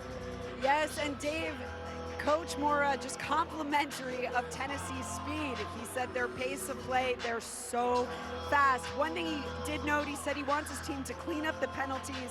And he said, look, there's no moral victories, but he wants his team to keep playing hard. He said, keep their heads in this one. He said, this is just a great opportunity for our team to really learn here in Neyland Stadium. He has been around. He has been on the other side of the coin. Yes. And I'm sure today is a struggle, but got to keep fighting. Tennessee's going to keep fighting, you know that. Defensively, they are licking their chops right now. Loss of 3 on the play. That tackle made by Aaron Beasley. That's the thing about Tennessee right now. They smell the blood in the water, and you see them defensively getting off the ball. Okay, I mean, they're getting in the backfield. They're getting vertical penetration. The line of scrimmage is not coming downhill. It's being pushed back. So UConn right now needing to thwart some of that momentum by being able to pick up a chunk of yardage here on second down to get to a manageable third down. Roberson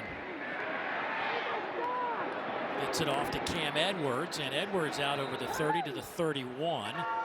Danico Slaughter in on that tackle, a gain of 9.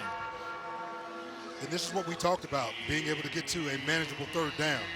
Now you can look to manipulate the defense a little bit formationally to try to find a way to get your best player the ball. And as I look, they don't have a true number 1, so all these guys are an option for Taquan. They'll go empty set. They'll push 4 receivers to the wide side, 1 to the near side. It looks like a single safety defense playing quarters. Quick slant and a big collision. Buckman held on to the football. Danico Slaughter was there in coverage. But that was a big-time collision. Elijah Simmons came in there, and they can finish this one off. Oh, that's a nice shot. Woo. Elijah goes 340, folks. Well, Elijah probably knocked him forward for a first down. It's a big man in a small jersey right there. Big man running. Love it. Now 12 personnel deployed by UConn, getting into a condensed set. Not much room to run. There hadn't been a whole lot of room to run today, period. Just 20 yards on the ground for UConn as Elijah Herring makes his 8th stop today. Beasley and Herring have produced big time for Tennessee at that linebacker spot. And really it was an area of concern, a depth issue before the season even started. And then you lose the transfer Keenan Peely, who came in from BYU, got hurt in that first game against Virginia. And now the depth was really light. But they have found some players like Arion Carter, the freshman, though, who was out today. He got hurt last week and is not going to play this afternoon. Batted down by the big man. Elijah Simmons getting that paw up in the air and slinging it to the turf. That's 2 plays in a row where we've seen an active Simmons. I mean, when you look, he goes ball hand. He's able to look at the big fella track it. Get that big paw up. I love it. He's in the party, boy. He is in the party, and his teammates, man, are giving him some love. Senior out of Memphis, Tennessee. A little check. And 3rd and 9, trying to see. Looks like too high. Pressure comes. This one's picked off. Aaron Beasley. Touchdown, Tennessee.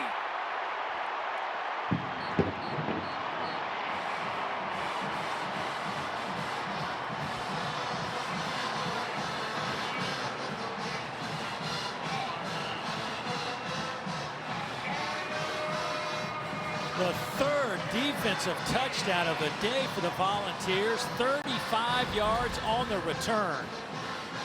James Pierce on the pressure. And Beasley doing what he does. Putting it in the end zone. Unbelievable play.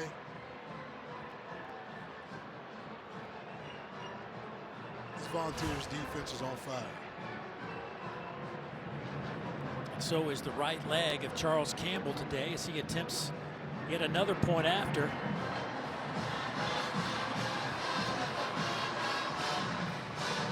So 7 out of 7 in point afters for Campbell today. Pushes his streak to 109 in a row. But Aaron Beasley with his first interception for Tim Banks, defensive coordinator for Tennessee. Can't tell right now, but I think he'd be happy, but he doesn't really show any signs of being happy. 3 defensive touchdowns. His defense is winning this game 21-3.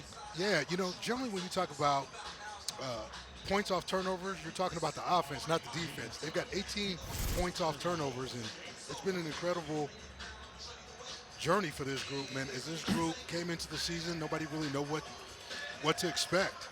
But they've grown up, and they've played well, and as we get to the end of the season, man, they're doing their thing.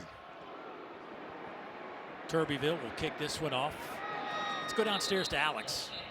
Coach Mason, I heard you just say there that this young defense has grown up. Talking with Elijah Herring about some of the younger linebackers, and he said early in the season it was about how they could gel as a unit, come together, and then every week it was about learning something different, whether it was their eyes, their hands, getting better in game situations. Coming into this week, I asked him what was the goal. He said creating turnovers. Well, it looks like they got just that today with 3 defensive touchdowns. Can't ask for a better day, but he said every week they're growing, they're getting better, and they're looking forward to an exciting November. Yeah, they certainly have their hands full their next couple of games. Start with Missouri on the road next week, and then they host Georgia and Vanderbilt to finish out the regular season. Quick hitter to the outside. There is Joe Lee with the catch, a gain of a couple. By the way, Tennessee's defense is now the 3rd team in the last 20 years in the SEC with 3 defensive touchdowns in a game. South Carolina did it against Arkansas in 2017. Alabama did it against A&M in 2015. And it's the first time that Tennessee's had at least 2 defensive touchdowns in a game since 2013 against Western Kentucky. And that's kudos to the defense, Tim Davis, and really how this group has grown. Taking the ball away is no easy task. I don't care who you play.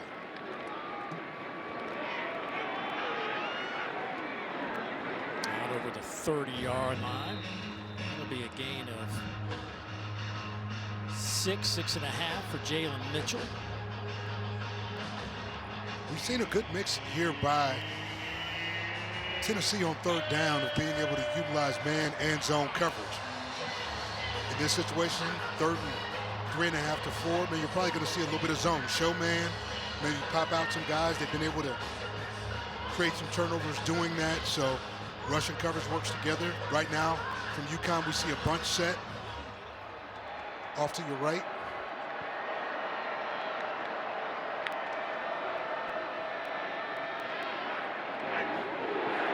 They hit Buckman with it, but then Buckman is hit immediately. Sniffed it out. That loss of 6. Ricky Gibson, the freshman, making a play. And that's 2 tackles for Gibson. This young man has showed up. He's played well in relief of Kamal. And the big thing that we see with him is that he's got confidence. He lacks no confidence and is a really good open field tackle. 7 tackles behind the line of scrimmage today for this Tennessee defense.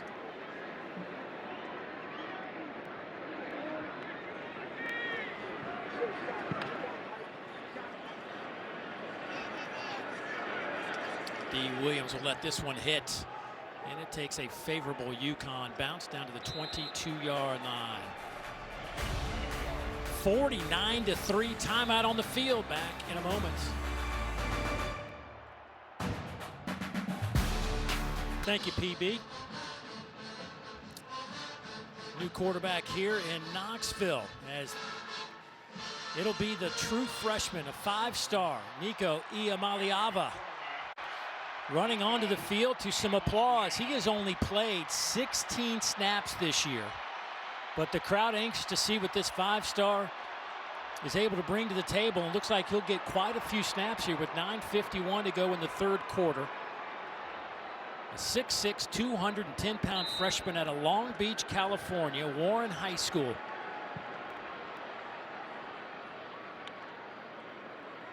Little tap pass to get things started.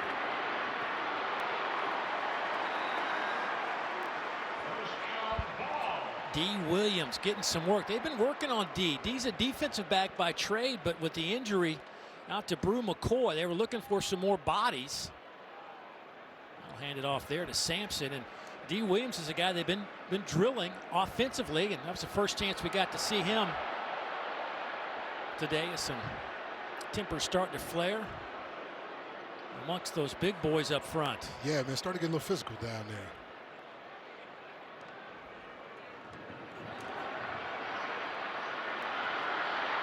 Nico will throw on the run, and would have been a circus catch. It's incomplete. But you get a chance to see what his skill set is. His ability to move in the pocket, extend plays, extremely raw talent, man, but he's incredible.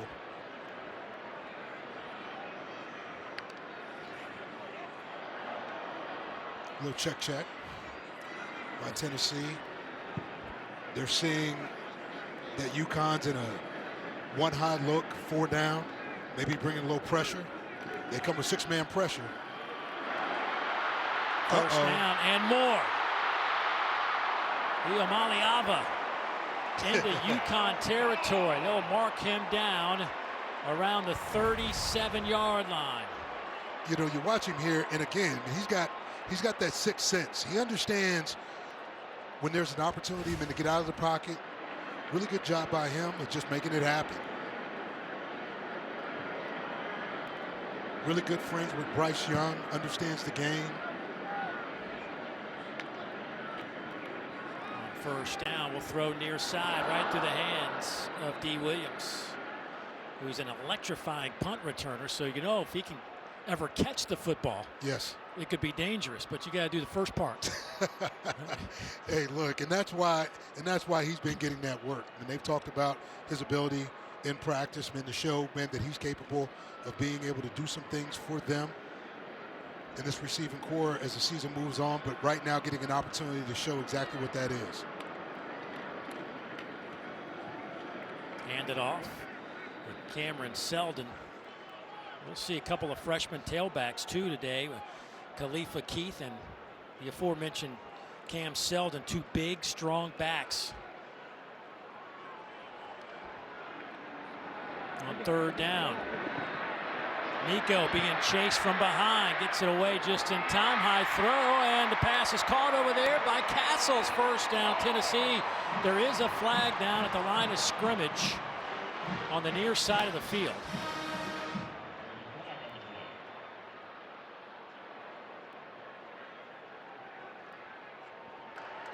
Holding, defense, number 6. That penalty is declined. Result of play is first down.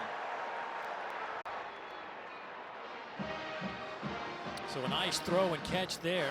Nico Iamaleava hits McAllen Castles for a pickup of 14. And still using pace of play, wide splits, functioning in the same offense that Joe Milton plays in. No changes for the young fella.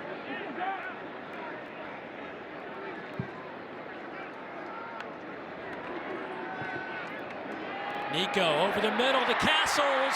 Touchdown!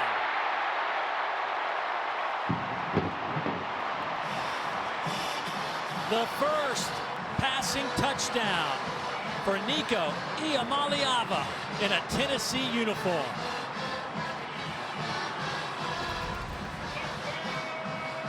Really excited for this young man. As you see on the pop pass, nice ride off the action, great delivery. I'm sure his folks, as well as everybody out there in Long Beach, fully represented here with Nico. 3 of 5, 44 yards and a touchdown on that drive for Nico. And the point after is up and good, and Tennessee now with 56 points. It's the most points they've scored this season.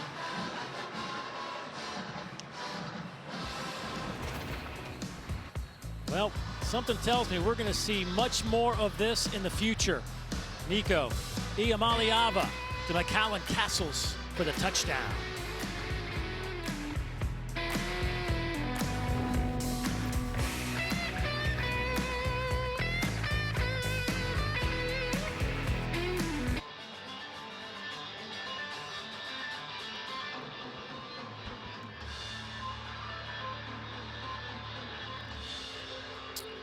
(56-3), 7.5 minutes to go here in the third quarter. And another touchback. Hey, let's check out the good hands play brought to you by Allstate. And really, there's a triumvirate of plays we can use here. How about 3 of them that resulted in touchdowns? A scoop and score. That came off the hands of Tyler Barron. Then the pick 6 from Jalen McCullough. They weren't done yet as Aaron Beasley gets in on the action. 3 defensive touchdowns for Tennessee. And as far as anybody knows here in the press box, and Bill Martin would know, the esteemed media relations director here for the Volunteers, they have looked it up. The records go back to 1949, the box scores, and they think that's the first time in Tennessee history they've scored 3 defensive touchdowns in a game. There is Buckman on the reception, and a flag will come in at the end of that play. He had enough for the first down out to the 36-yard line.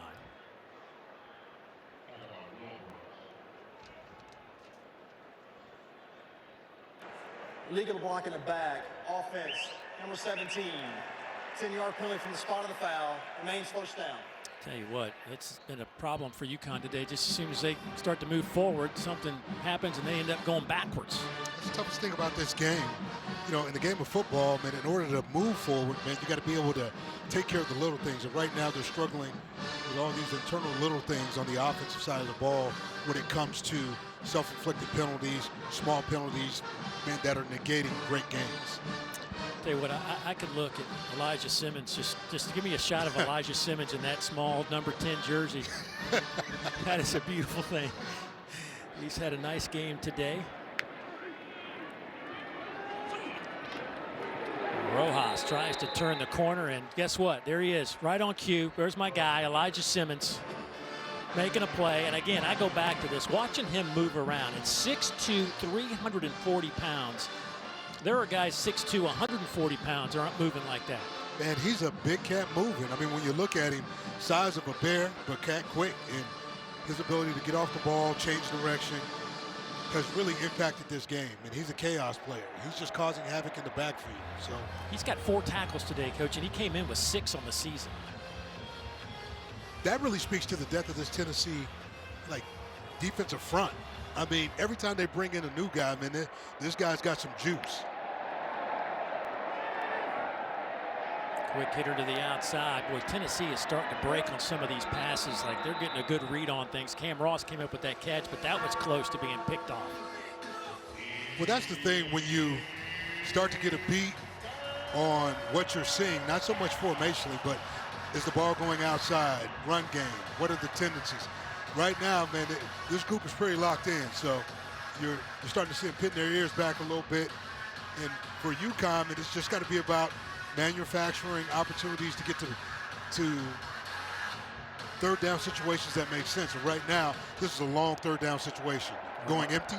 My guy Elijah Simmons comes off the field on 3rd down and 7. Four-man rush over the middle. Jolie with the catch. Flag comes out. Helmets come flying.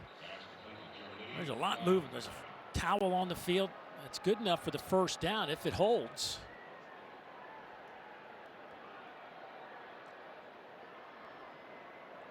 Tennessee defensive player down. Also Jolie a little bit. Personal foul, illegal hands to the face, defense, number 97. 15 yards will be added to the end of the play. Automatic first down. Number 75 can remain in the game. That is Jason Jenkins, the redshirt freshman defensive tackle. But that is Jolie injured. Justin Jolie today has really been the biggest offensive output. 8 catches, 89 yards. He's been targeted 8 times and made 8 catches on those targets. That's efficiency. That's efficient. It looks like Roman Harrison was the Tennessee defensive player, man, who was injured on the play, but he got up on under his own influence, so that's a good thing for Tennessee.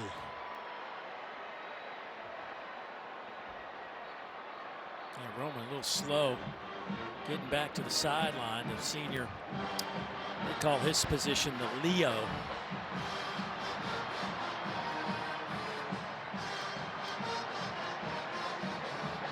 So today, Taquan Roberson, 22 of 32 for 213, but 2 costly interceptions that have been returned for touchdowns. And they're at the 50 here on first down, a condensed formation. Don't be surprised if you see a play action shot. Could be run, but don't be surprised if you see play action. They will play action, but dump it off to Jalen Mitchell. Jalen cuts it back. Jalen inside the 40 down to the 39-yard line. A grad transfer from Louisville. Grew up in Rockledge, Florida. Went to Rockledge High School. Gain of 9. Again, creative formations, different ways to get guys that need to touch the football for UConn. Here, 12 personnel lining up in wide stack. Tennessee's got a 8-man box playing quarters coverage. Mitchell will cut it back inside the 35 down to the 33-yard line. Good enough for the first down. And if nothing else, UConn eating up some of this clock. And trying to protect Taquan too. We've seen heavy play action, some screen, mixed in with the run game. It's about just trying to get him back in rhythm and getting some confidence in his ability to find receivers and put the ball where it needs to be. Another condensed set, 12 personnel. First down and 10. Hand it off to Mitchell. This time he'll lose a couple of yards. And if you're UConn, obviously there's no conference championship to play for, so every weekend is kind of your championship type of game. And next week after this one, guess where they get to go? They get to go to at James Madison. No days off. An 8-0 club right now. No days off, right? Oof, wow. And again, that's what the scheduling looks like when you don't belong to a conference. You know? But looking now at a long second down situation for UConn. Single safety zone coverage. Incomplete. Buckman was the intended receiver. So now third down and 11. Gibson down here handling the challenge, man. He's lined up today, and he's been fierce out there on the corner. That's what you like to see with these young corners, man, the ability to challenge outside. A 4-star recruit coming in. Unbalanced formation, 4 eligibles to one side. Back away for protection. Roberson sends it way over the head of Justin Jolie. Good to see Justin back on the field. And now it's 4th down and 11, and the offense is going to stay on the field here with 2:52 to go in the 3rd quarter. And that play call was just looking to maybe pick up 5 or 6 and get it to manageable, but Tennessee doing a great job of flushing the quarterback out of the pocket and playing coverage on the back end. 4th and 10. Nick Charlton, offensive coordinator, was the head coach at Maine before coming to UConn. 6-man pressure. Roberson throws, and that one is incomplete, but a flag came in. Buckman immediately turned around looking for some help, like he got held coming out of his break. And he did. The young fella had a tug. Gibson had a tug at the top of the route, and it's probably going to be called PI or holding.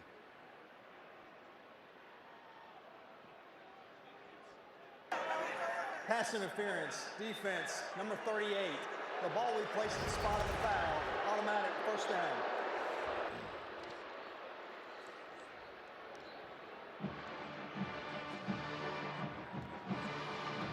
There he is at the top of the route, being able to, he just got caught on the wrong side and tug coming out of the break.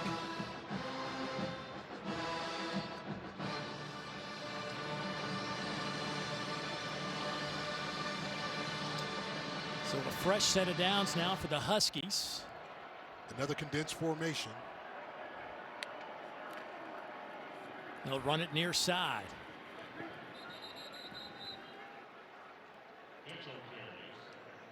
Go to their bread and butter. Stretch or outside zone. Pick up a 3.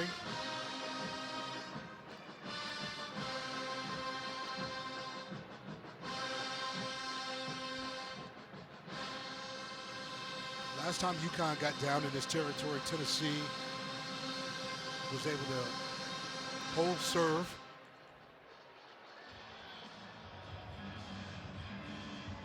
Now showing a little spread set, 3-by-1.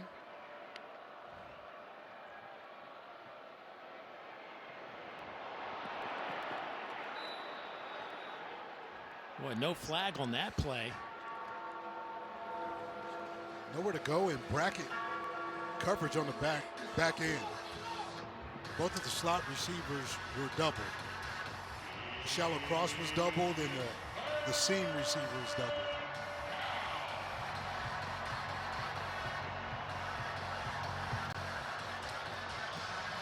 Decision here for defense coordinator Tim Davis. Do I pressure or do I play coverage?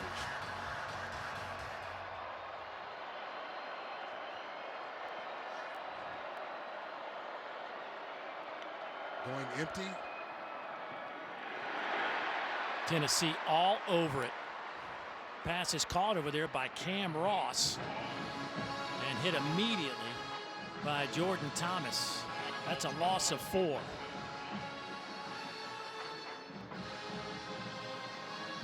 Young Jordan Thomas out of Montgomery, Alabama.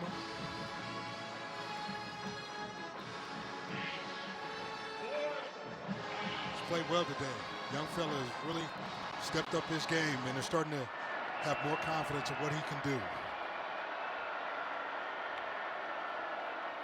On 4th down. Flags come flying to the end zone, into traffic, batted away. We'll wait on this flag, though, around the 16-yard line.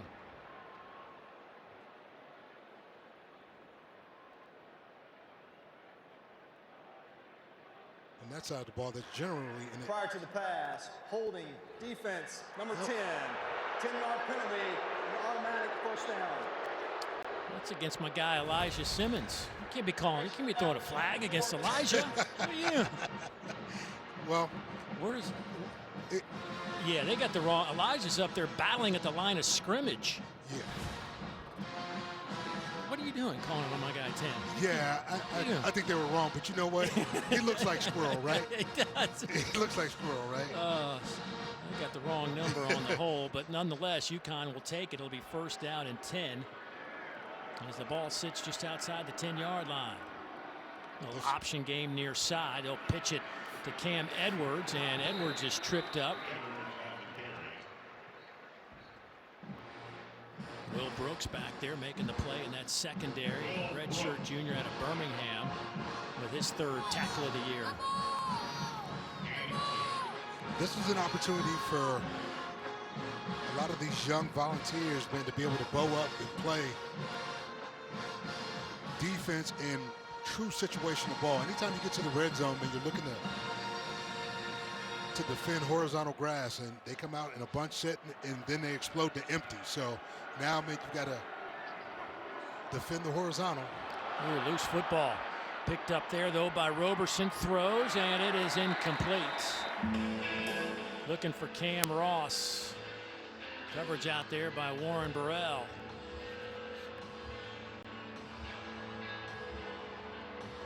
We're seeing a lot of guys in that secondary today. Absolutely.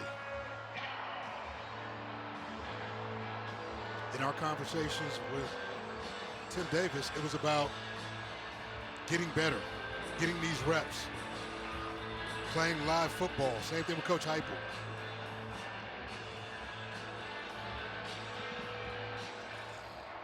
Third down. No pressure. Over the middle, and this one is incomplete. A little bit behind Jolie. Will Brooks in coverage. And now it's 4th and 9. The offense will stay on the field, obviously. As I was saying a second ago, with Coach Tim Banks and Coach Heupel, both of them have been adamant about, young players being able to get situational game experience, because you never know when a guy's going to be called up. 15 plays on this drive. It's the longest drive by plays of the season for UConn. They've taken up over 6 minutes off the clock. But looking at a 4th down and 9 here. Roberson scanning, throwing to the corner, and airmails everything. The only one open over there was Smokey.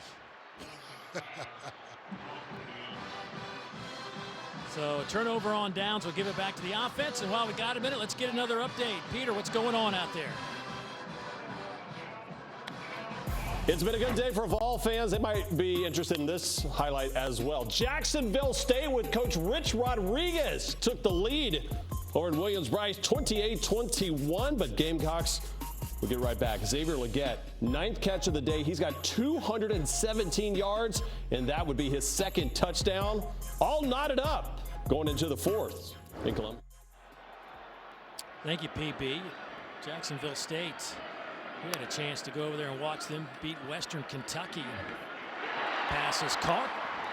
So Nico with another quick reception, but Rich Rodriguez has got something going on over there in Jacksonville, Alabama. He does. They play really good defense, complete football team.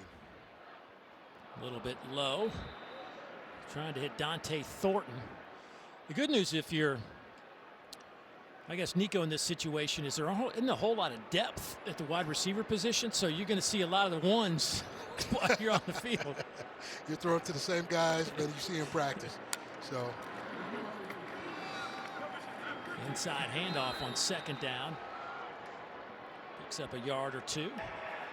That is the end of the 3rd quarter. And that is the end of the 3rd quarter. It has been all Tennessee, 56-3.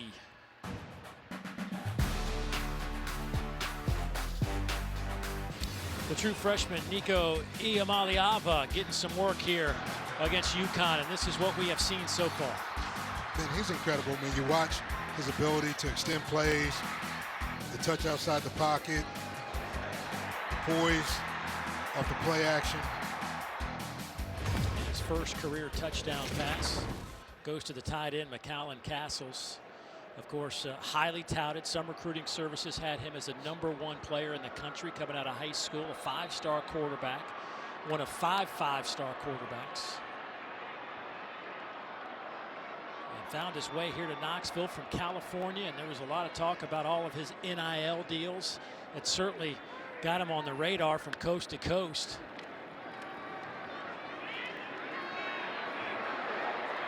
Nico running, throwing, passes caught, complete, big play on the way from Caleb Webb inside UConn territory down to the 46 of the Huskies. You know, the interesting thing about Nico is that, comes from a family big family where everything's important to him, but he's been coachable. Coach Heupel's been excited to have him here, and he's really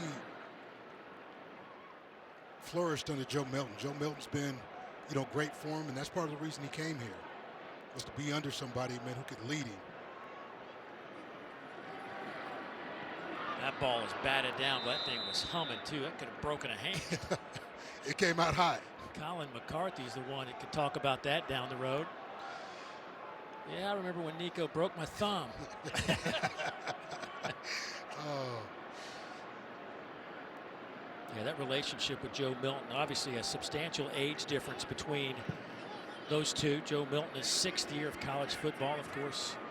Nico in his 1st year, but yet those two have really had a nice mentor, student, pupil type of relationship. And Nico, Coach Heupel was talking about how those two have really gelled in that area, and that's such an important thing. And Hendon Hooker and Joe Milton had an unbelievable relationship, and I think that it's just passing it down, if you will. It really is.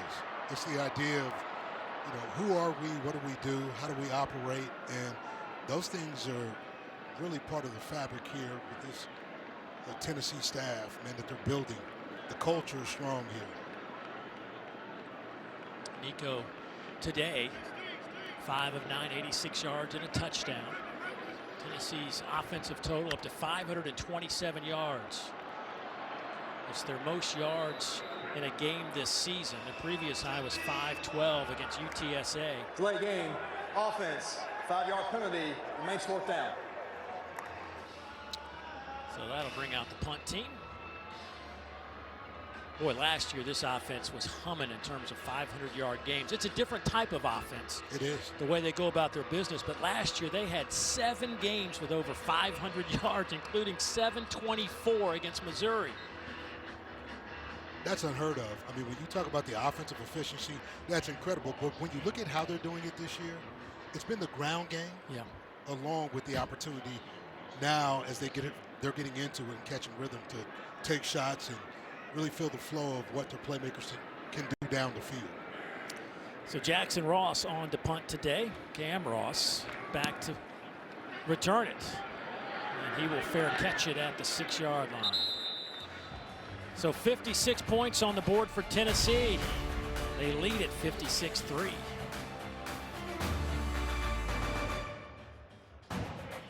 Well, when you mention Tennessee and UConn together, hard not to talk about women's basketball. Pat Summitt, Gino Auriemma, programs played each other from 95 to 07, 22 games. They renewed the rivalry again back in 2020, but UConn has won the last 4 since they renewed the rivalry. They lead the all-time series 17-9, including 4 victories over the Lady Vols in the national title game. But Tennessee won 2 games against UConn in the NCAA tournament, and in those tournaments went on to win the national title both of those times. So obviously there was a nice little run there in the 90s and 2000s where the national championship went right through one of these 2 programs. As Zion Turner in at quarterback now for UConn, as the flag is thrown on the far side.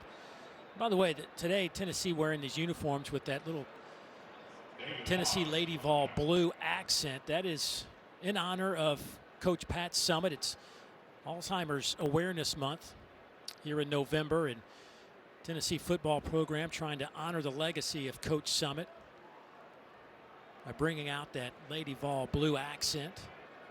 Of course, Coach Summitt died in 2016 after a 5-year battle with Alzheimer's. Offense, 5-yard penalty, after this goal, remains 1st down. I got to tell you, I had a chance to do a lot of Lady Vols basketball back in the 90s and early 2000s, being around Coach Summitt. And one of the great things about my job, and maybe the greatest thing, is I've had the opportunity over the last 25 plus years to be around some great leaders and mentors in all these sports that I've had a chance to cover. And very few, if any, leave an impact like she left with me, and just the whole package of Coach Summitt. It's hard to pinpoint one thing, but just being in her presence was a different deal, man. I'm just telling you, folks, I would come home and tell my wife about the experience I had with Coach Summitt. I don't really say that other than my experiences with you when you were coaching Vandy. Those 2 things. Right. But seriously, Pat Summitt was just a tremendous leader, an advocate for women's sports, one of the hardest working people ever been around. Just really blessed to have been able to spend as much time as I did around her. Can't say enough about her and what she meant. Those things are always an experience, and for her leadership still felt today. Tackle. Did they get the ball across the plane? I believe they're going to spot him just outside of the goal line. Turrentine was there to make the hit on Rosa and just missed a safety, which would have been the 4th defensive score of the day. And that's a nice job defeating the block and being able to get vertical penetration. Turrentine's playing well right now. I mean, this defense now sort of pinned their ears back, and these guys are just feeling the mojo of what it is to be in Neyland Stadium and play in front of this outstanding crowd here. That is 12 tackles for loss today by this Tennessee defense. Here's Rosa, makes the catch, and he is walloped immediately. These balls are playing with some serious speed today, and another good tackle by Ricky Gibson, the freshman corner. He almost steps out here, and what you see from the cover 2 position by Gibson is that he's able to come outside in, run a 1.340 through the outside leg, and get him off the field. That's really good football. Run a what? 1.340 through the outside leg. That's what you say in cover 2. You run a 1.340 through the outside leg. I got you. Garrett to punt it away from the back of the end zone, now into that checkerboard area. D. Williams with a chance to return it. Makes one man miss, splits a couple, and then walloped at the 35-yard line. But a short field for this Tennessee offense with 10:15 to play in this one, up 56-3. Speaking of those 56 points, it's the 9th time in the last 3 seasons that Tennessee scored 56 or more points in a game. That is the most over that span in the FBS. Wow. We'll wait on this flag. Darren Kidd, holding, receiving team, number 23. 10-yard cut, foul.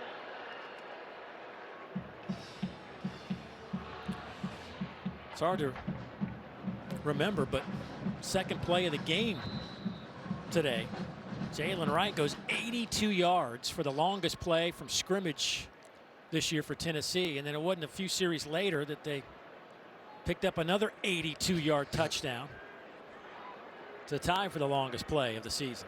You know what? It's funny you say that because it feels like it was almost a day ago when it happened. You know, that's how this game is gone. Entering the quarterback for Tennessee, Gaston Moore. So Gaston Moore now will be the new quarterback for Tennessee when we come back.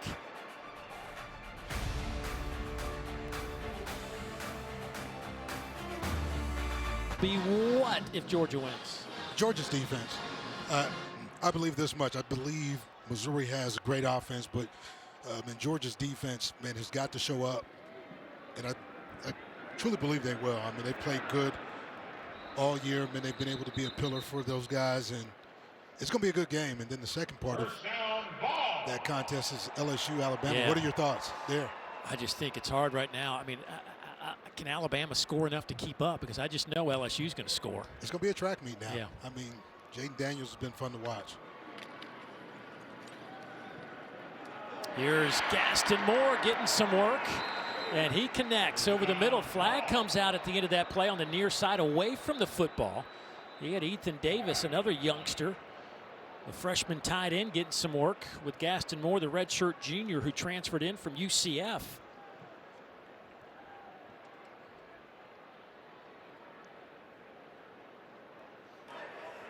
Personal foul, targeting defense, number 2.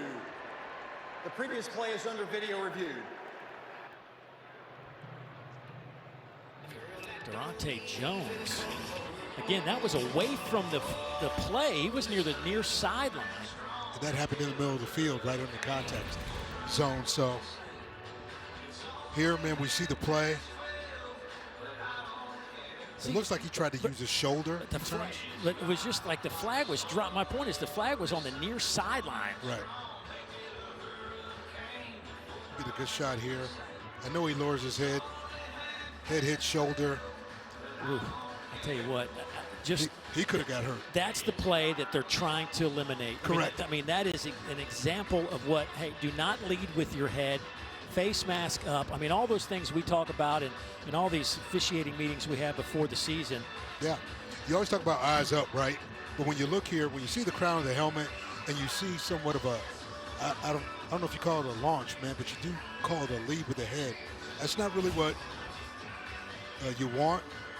That's not what your coach is teaching, and really that's what these referees are looking for.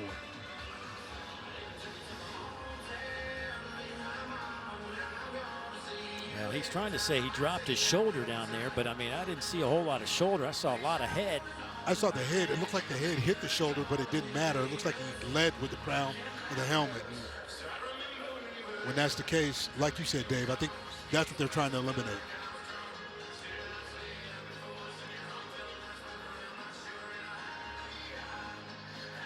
And you know, it's one of those plays where he's not trying to light up a defenseless player. No. But I think they might wave this off. No targeting. Result of play is first down. They're saying the contact was with the shoulder. But I tell you, though, that's still a play that when they look at that on tape, they're going to teach that young man, hey, get your head up. Get your head up. Get your eyes up. And that's what we say, man. We say, like, eyes up. If your eyes are up, your head's up. Everybody's all right. That's good news. Yes. The play will stand. First down for Tennessee as Gaston Moore hit Ethan Davis on that pickup. Gaston, of course, we told you, transferred from UCF, came here with Coach Heupel.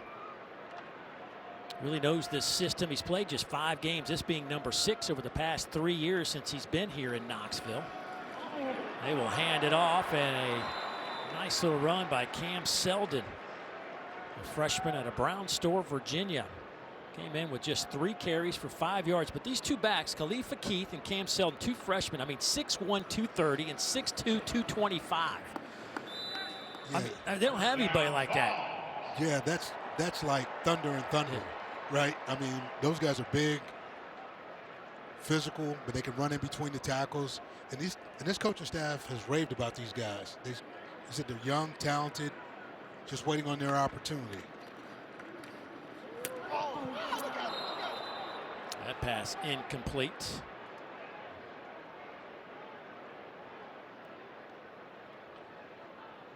Clock will stop with 8:51.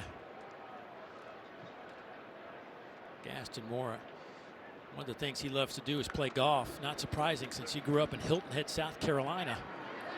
That one is incomplete and almost picked off on the far side.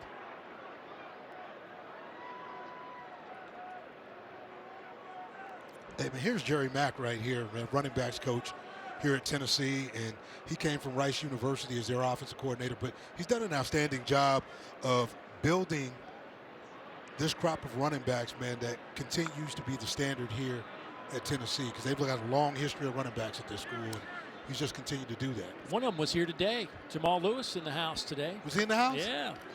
Homecoming going on. Love it. Al Wilson was the grand marshal of the homecoming parade, invited a couple of his teammates along. Fred White was here with Jamal and Al. Man, he was fun to watch. Yeah, buddy. Whoa, you talk about somebody that packed a punch, that could put a team on his back and take you to the end zone. He did it, and he did it with style. Jamal Lewis. So they're going to give an opportunity here for Josh Turbyville to kick a field goal. His first field goal attempt of the year. Charles Campbell's getting most of the work. Matter of fact, he's gotten all of the work. This will be a 33-yard attempt. Kick is on the way, and you can see the leg strength of Turbyville as he kicks off for this team. And that pushes the point total up to 59-3. There is Al Wilson, Jamal Lewis, Fred White, all here in attendance today on homecoming.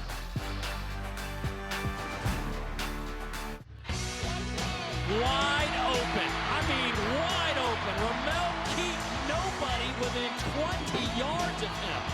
Back touchdown, Tennessee. Joe Milton from 6 yards out picks up his 5th rushing touchdown of the season. It has been one big play after another today for this Tennessee team. All told, they lead at 59-3. After the field goal from 33 yards away, the Vols will kick it away. Here is Jalen Mitchell with the return. He's out over the 30-yard line. Well, coming up next, 4-4 Auburn coming off a win against Mississippi State. They'll take on the Vanderbilt Commodores in Nashville. And then we cap the day with the Bulldogs of Mississippi State hosting a Kentucky team looking to snap a 3-game skid. It's our SEC Saturday night matchup. Both games also available on the ESPN app.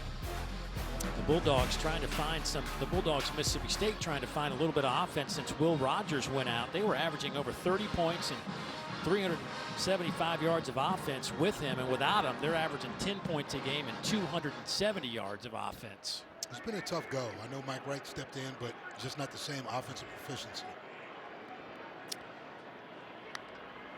Zion Turner in at quarterback. Wearing number 11 will throw, and nice catch, but incomplete, out of bounds on that far side. Or they're going to give him reception. No, they said, yeah. Now, yeah. Nobody was paying attention. It was an incomplete pass. Yes. I paid attention. Yeah. But everybody lined up at the 45-yard line. James didn't move.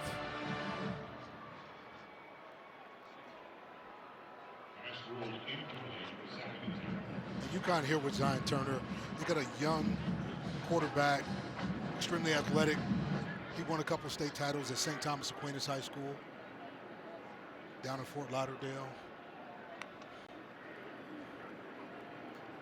And off goes to Mitchell. Turns it upfield. He'll get it close to the 40. Gain of 8 on the play. Coach Moore just talking about just wanting to see some fighting in his group. They've played hard all year. This has been a game that sort of got out of hand quickly, but he just wants to see his team finish. And to be able to get young players on the field and get valuable experience for UConn is just as valuable as it is for Tennessee. Texas A&M has taken the lead over Ole Miss, 35-31. That's getting late in the fourth quarter. Florida up 3 on Arkansas. And a nice tackle behind the line again. That is number 13 for the day. I mean, it has been a remarkable run as Austin Lewis adds to that total with that tackle behind the line. Well, it's a nice inside move by him, and he just comes with a nice dip for vertical release and finds himself in the midst of getting a TFL. Active. That front has been active all day long.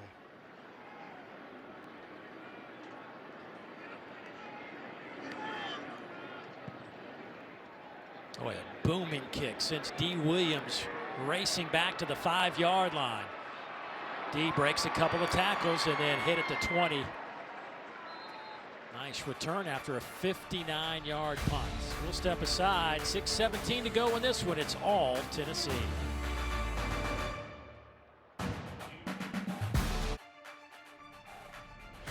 SEC Network Football is presented by Allstate. You're in good hands. The 99th edition of Homecoming here in Knoxville on a gorgeous weekend. 59-3 our score. Tennessee trying to close out their non-conference slate in fine fashion. It looks as though they're headed in that direction with 6:17 to play in the fourth quarter. And Gaston Moore continues to work at quarterback. Gaston will dump it off, coming near side. Looks like Ethan. Actually, now we're getting really deep into the depth chart right now. That's Charlie Browder, the tight end, getting some work.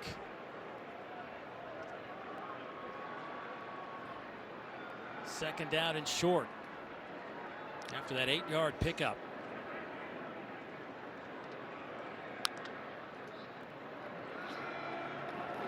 Gaston hit and dropped back at the 27-yard line. For this Tennessee team, as they face a third down here, obviously their attention will turn quickly to what's up next. They'll probably get front of a TV set as quickly as they can to watch a little Georgia-Missouri when this one's over, because that's their next opponent. Right. And they'll travel up to Columbia, Missouri. Then they finish that up, and then they got to worry about Georgia. Georgia here at Neyland Stadium on November 18th. So, I mean, there is some serious football left to be played for this Tennessee team. It really is. And when you look at this Tennessee team, they've got the tools. They're playing good football right now, and really what it's about, consistency, rhythm. Coach Heupel, Coach Davis. When I was talking to Tim Banks, Tim was saying, "Hey, man, this stretch of football is going to be some hard-hat football." Hunter Barnes on that carry. But there's a look at what the FPI believes to be the chances for Tennessee to win those games. They are a slight favorite over Missouri, of course, an underdog against Georgia, and then a big favorite against Vanderbilt to round out things here in November. Nice little tackle in the open field as Browder hangs onto the football. And this place will be rocking the Rocky Top now. They'll be excited about Missouri coming to town and the game to be played. And it's a good matchup for this group. They'll be well tested.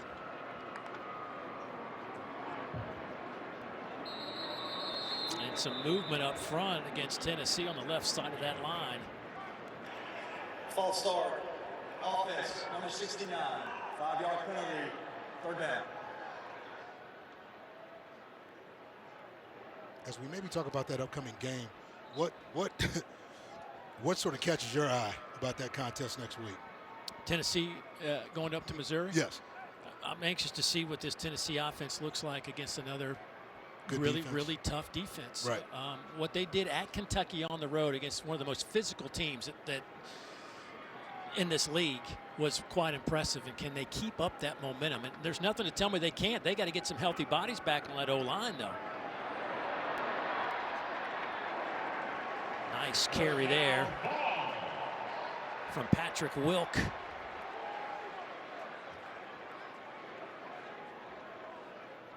Gain of 17, puts it across the midfield stripe.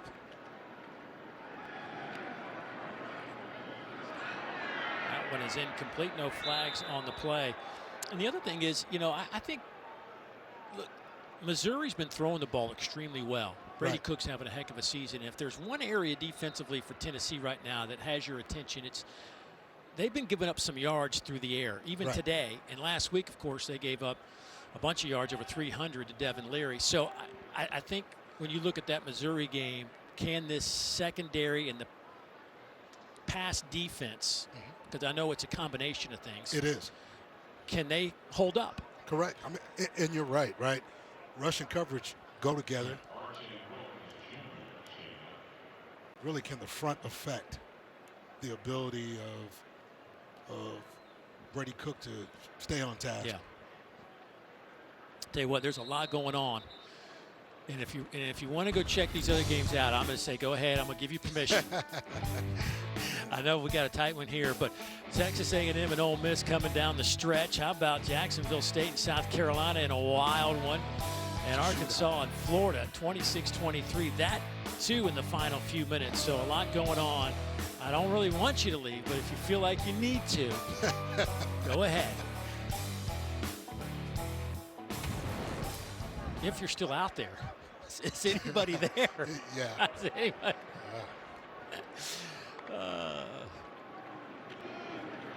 Big hole off the right side. Another big gain for Patrick Wilk. Under 3 minutes to play. Gain another 17-yard pickup for Wilk. Boy, and the numbers offensively are just piling up. Yes. Up over 600 yards of offense today. Nathan Roberts with that catch, but got a couple of yards on that one.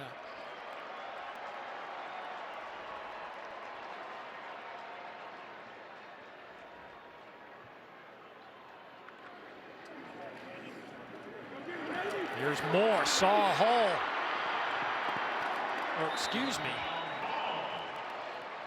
That's Navy Schuler getting some work. I didn't see Old Navy sneak in on me. Navy Schuler picks up 15 more yards. It's been interesting to watch. I don't care who comes in. They just operate this offense. Now, I know the play calling is toned down a little bit. They try to keep it like simplistic. There's his dad, Heath Schuler, big smile. One of the all-time greats here at Tennessee, watching his son get some work. That's awesome to see father-son. Those moments are pretty special, and obviously, and to be able to see all things go down here at Rocky Top, it's probably been a good day for that family.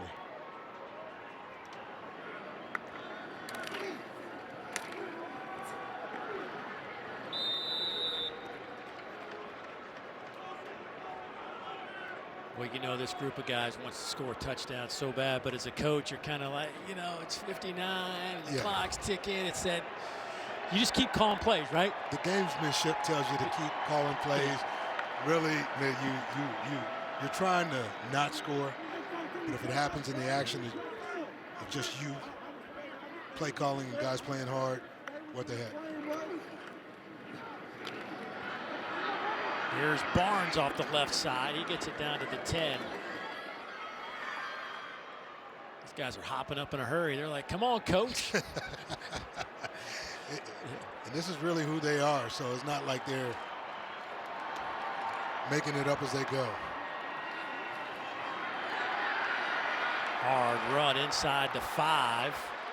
That'll be a first down and stop it for just a second as they pick up the first down. So 1st and goal now.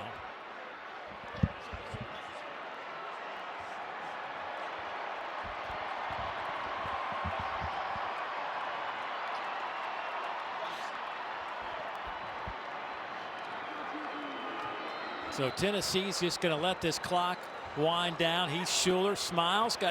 His son got some work and had a couple of nice runs. Highlights for the grandkids. Absolutely. Down the road. Tennessee will win it. An explosive day for this group. Big plays on offense, big plays on defense. And it's exactly what this coach was looking for as they push their record to 7-2, and UConn will fall to 1-8. You look at the team today, man, it was explosive in all 3 phases. That's what it takes to win games. Offense, great offense, terrific defense, and game-changing special teams. So great day for these Tennessee Volunteers. They put 59 on the board, the most since they scored 66 last year against Missouri. Let's go down to the sidelines and join Alex. Coach Heupel, congratulations, your 7th win of the season. Your team started fast, dominating performance by your defense. You had a lot of guys play today, but in a win like this, what pleases you the most? I love the way they competed. I love the way some of our younger guys got in the ball game, continued to play at the end of the football game. Defensively, we started fast in the 3rd quarter. Offensively as well, that had been a point here the last couple of weeks. So I like seeing a lot of that. Penalties that we got to clean up. Got a big one next week, so we'll enjoy this one tonight. You bring up the big one next week. In a game like this, what did your team show you as you get ready for next week? At the end of the day, there's a lot of positives. Played hard, played smart for a majority of it, competed extremely well, made some big plays offensively, defensively. You know, the penalties gotta quit. We can't afford to do that here down the stretch with who we're playing. The 3 defensive touchdowns are a school history. What can you say about their performance? Really good play up front, applied pressure to the quarterback. We read our keys, broke on the football. Tyler with the scoop and score. Great way to start the second half with those guys. Like our continued growth on the defensive side of the football that we've shown here this season. We're going to need to play well down the stretch. Congratulations, Coach Heupel. Thank you, appreciate it. Dave. Coach Heupel, I tell you, we talked about 3 phases. and how they're getting closer and closer to what he wants to see. And today was pretty impressive on all three phases. Anytime you can get 3 defensive scores, you got to be pretty happy with that side of the ball. 59-3 the final score for Derek Mason. Alex Chappell down on the sidelines. I'm Dave Neal saying so long from Rocky Top. Vols win it big. Off to the studio we go.